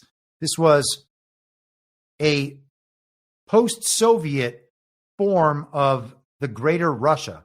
And here you can see Romania going all the way out to essentially Odessa.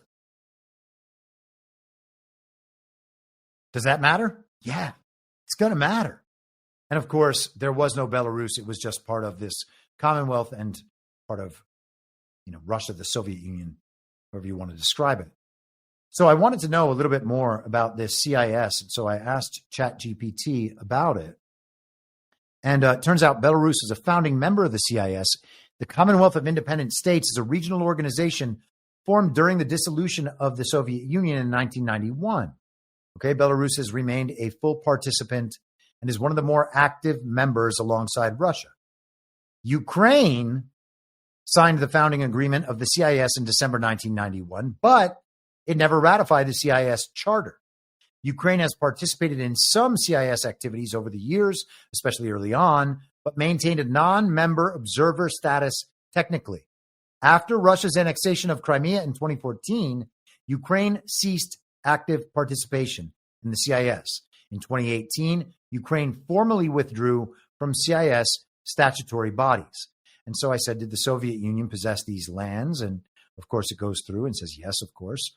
Post-1991, they became independent states, and Russia did not retain sovereignty over them, but sought to mainly influence through structures like the CIS. And so that is probably one of the more ideal situations as we watch these things evolve. There is some Russian control and backstop over what these different lands will do, but they're being operated independently. Moscow's not actually governing. And that's pretty much what we're going to see with these countries. And again, if you recall the European map there, the map of Eastern Europe, all those countries bordering Ukraine, as they go around Ukraine, will be aligned with the sovereign nationalist movement. And Ukraine will then be cut off It's not really a land bridge, so to speak, but similar concept. They'll be cut off from the rest of Europe and that influence, with these other more established states being the barrier countries. Not part of Russia, but effectively preventing the NATO advancement, the UN advancement, the advancement of the global regime that threatened Russia in the first place. Is that going to be the end stage of these conflicts and all of this drama that we've seen play out over the last 3 years?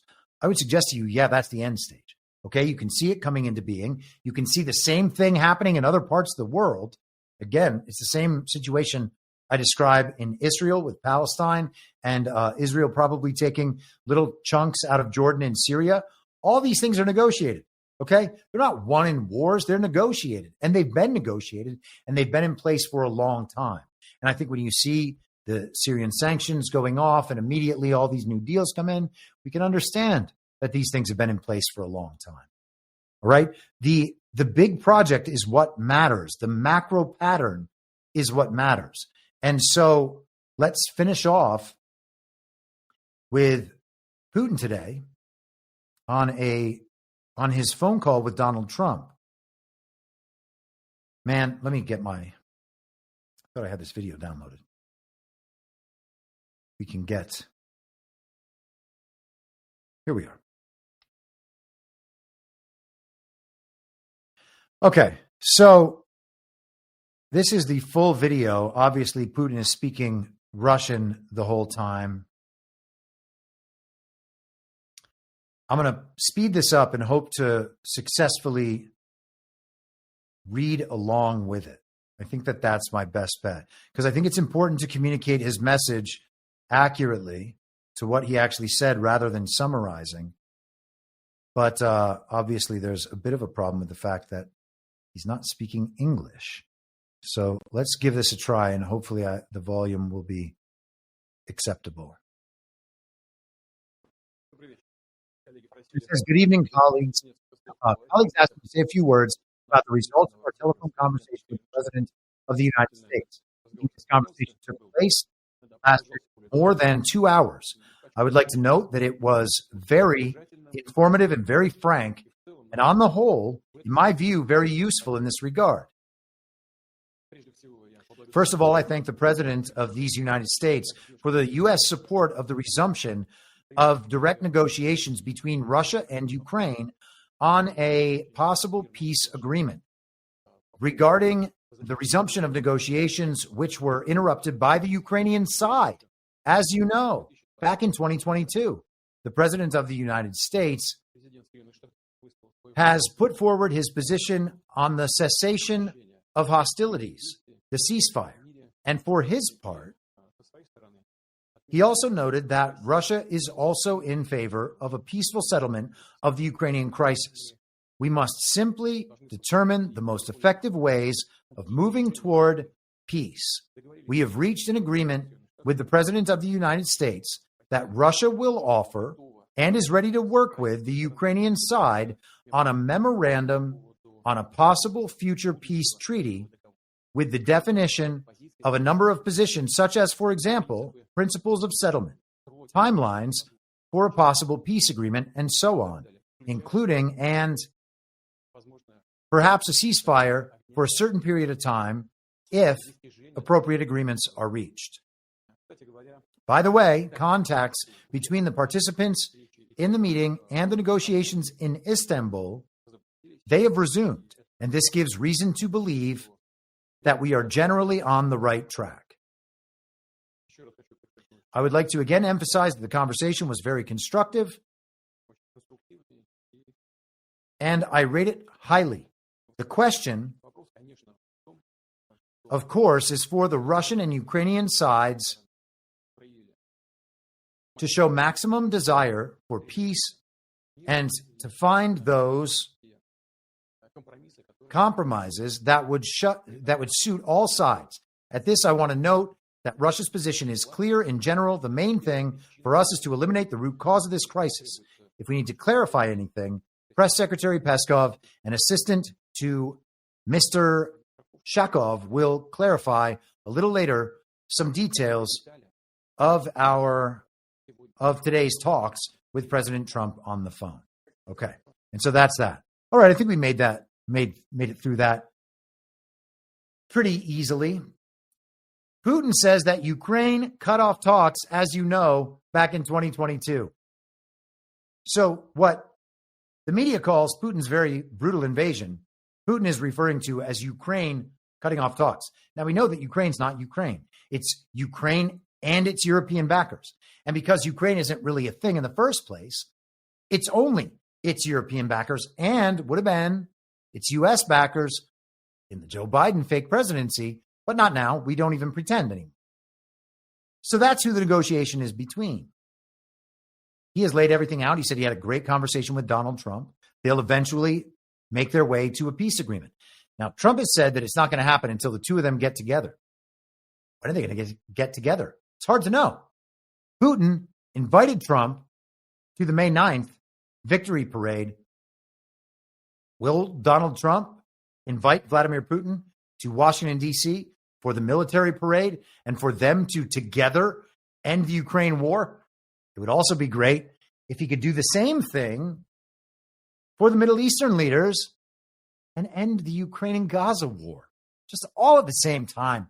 Let's get it done, DJT. You can see the big project taking shape. I mean, I could be wrong. Maybe it's not all as aligned as I think, and maybe it's not on that date. Okay, I admit that. I understand that. Speculation. But seems like that's what the macro pattern and the big project, that's what it's pointing to. And let's close with Donald Trump on his call to Vladimir Putin. Just completed my 2-hour call with President Vladimir Putin of Russia. I believe it went very well. Oh, I forgot to pull this up. Apologies. There we are. Russia and Ukraine will immediately start negotiations toward a ceasefire and, more importantly, an end to the war. The conditions for that will be negotiated between the two parties, as it can only be, because they know the details of a negotiation that no one else would be aware of. The tone and spirit of the conversation were excellent. If it wasn't, I would say so now rather than later. Russia wants to do large-scale trade with the United States when this catastrophic, quote-unquote, bloodbath is over, and I agree. There is a tremendous opportunity for Russia to create massive amounts of jobs and wealth. Its potential is unlimited. Likewise, Ukraine can be a great beneficiary on trade in the process of rebuilding its country. Negotiations between Russia and Ukraine will begin immediately. I have so informed President Volodymyr Zelensky of Ukraine, Ursula von der Leyen, President of the European Commission, President Emmanuel Macron of France, Prime Minister Giorgia Meloni of Italy, Chancellor Friedrich Merz of Germany, and President Alexander Stubb of Finland during a call with me immediately after the call with President Putin. The Vatican, as represented by the Pope, has stated that it would be very interested in hosting the negotiations. Let the process begin. Maybe Trump and Putin will meet at the Vatican. It would be better if they met in Washington, D.C. Vladimir Putin coming to Washington, D.C., sitting next to Donald Trump for the military parade, rubbing all of that in the global regime's face, would be the greatest end scene to 100 plus years, 500 plus years, thousands of years of this regime creating this sort of chaos all over the world. And all of it is being reversed. And we are seeing it play out before our eyes. I would suggest to you that's what the macro pattern suggests or indicates. And call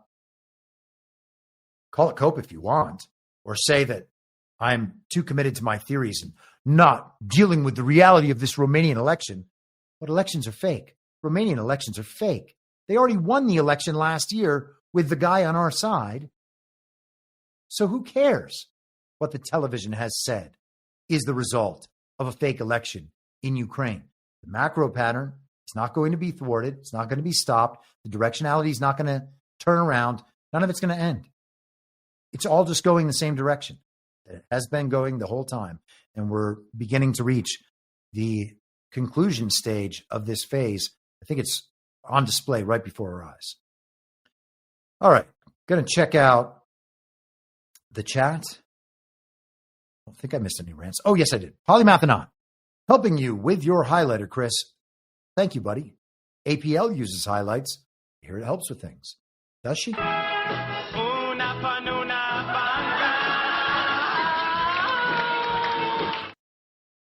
There was only one way to find out. And let's also just find out from Greg Gutfeld as well. Anna Paulina Luna. All right. Not as good. Not as good. All right, everybody. The Wednesday subscriber stream will be on Substack, unless you have Rumble Premium. If you have Rumble Premium, you can watch on Rumble Premium, and I will supply that link. But otherwise, got to watch on Substack. 3 p.m. Eastern. Okay? So that's Wednesday subscriber stream. And then Friday, we'll have another public live stream at 3 p.m. And then on Sunday, I will replay the subscriber stream for people who don't subscribe on Substack and don't have, well, the Rumble Premium only matters if you have the Substack subscription. So if you are not a paid Substack subscriber, Wednesday's episode will appear for you on Sunday. So keep an eye on Rumble or wherever else you watch. And if you want to watch on Wednesday, if you have caught up to the speed of my show and you prefer playing in the future rather than in the distant past, subscribe. Get a paid subscription. You can watch the episode for free. You can engage in Q&A and the rest of it. And those are much smaller feeds, so people who are talking in the chat, I have more attention and bandwidth to be able to track that. And with that, I will be back on Wednesday at the same reasonable time on the same reasonable podcast network. I don't have a network. Masks and lockdowns don't work. They lied to you about a pandemic. And Joe Biden was never president. Well, what? You know who I am, don't you? Well, you ain't Fiona Apple, and if you ain't Fiona Apple, I don't give a rat's ass. What's wrong with being an angry prophet denouncing the hypocrisies of our times? What do you think, Max? Do you want to be an angry prophet denouncing the hypocrisies of our times? Yeah, I think I'd like to be an angry prophet denouncing the hypocrisies of our times. It's not true. It's more true than I would perhaps prefer. Can we stop this cruel game and allow the boy to keep one shred of dignity? For God's sakes! I can't stand to see him in all this pain! You vicious bastards! Let him move in with you! Is it so bad to see somebody happy? So just let him move in! For the love of God, let the boy move in with you! Good Lord! And I will not let you down. We do a little trolling. It's called We Do a Little Trolling. What? In my mind, that's the end game. If you're listening for free and would like to support the show, the best way to do that is by signing up for a paid subscription at imyourmoderator.substack.com. You can find the info stream over on Telegram at t.me/veryreasonable. The merch site is cancelcouture.com. And for all my other links, you can visit linktree.com/imyourmoderator. And I'll see you soon. Down on the range.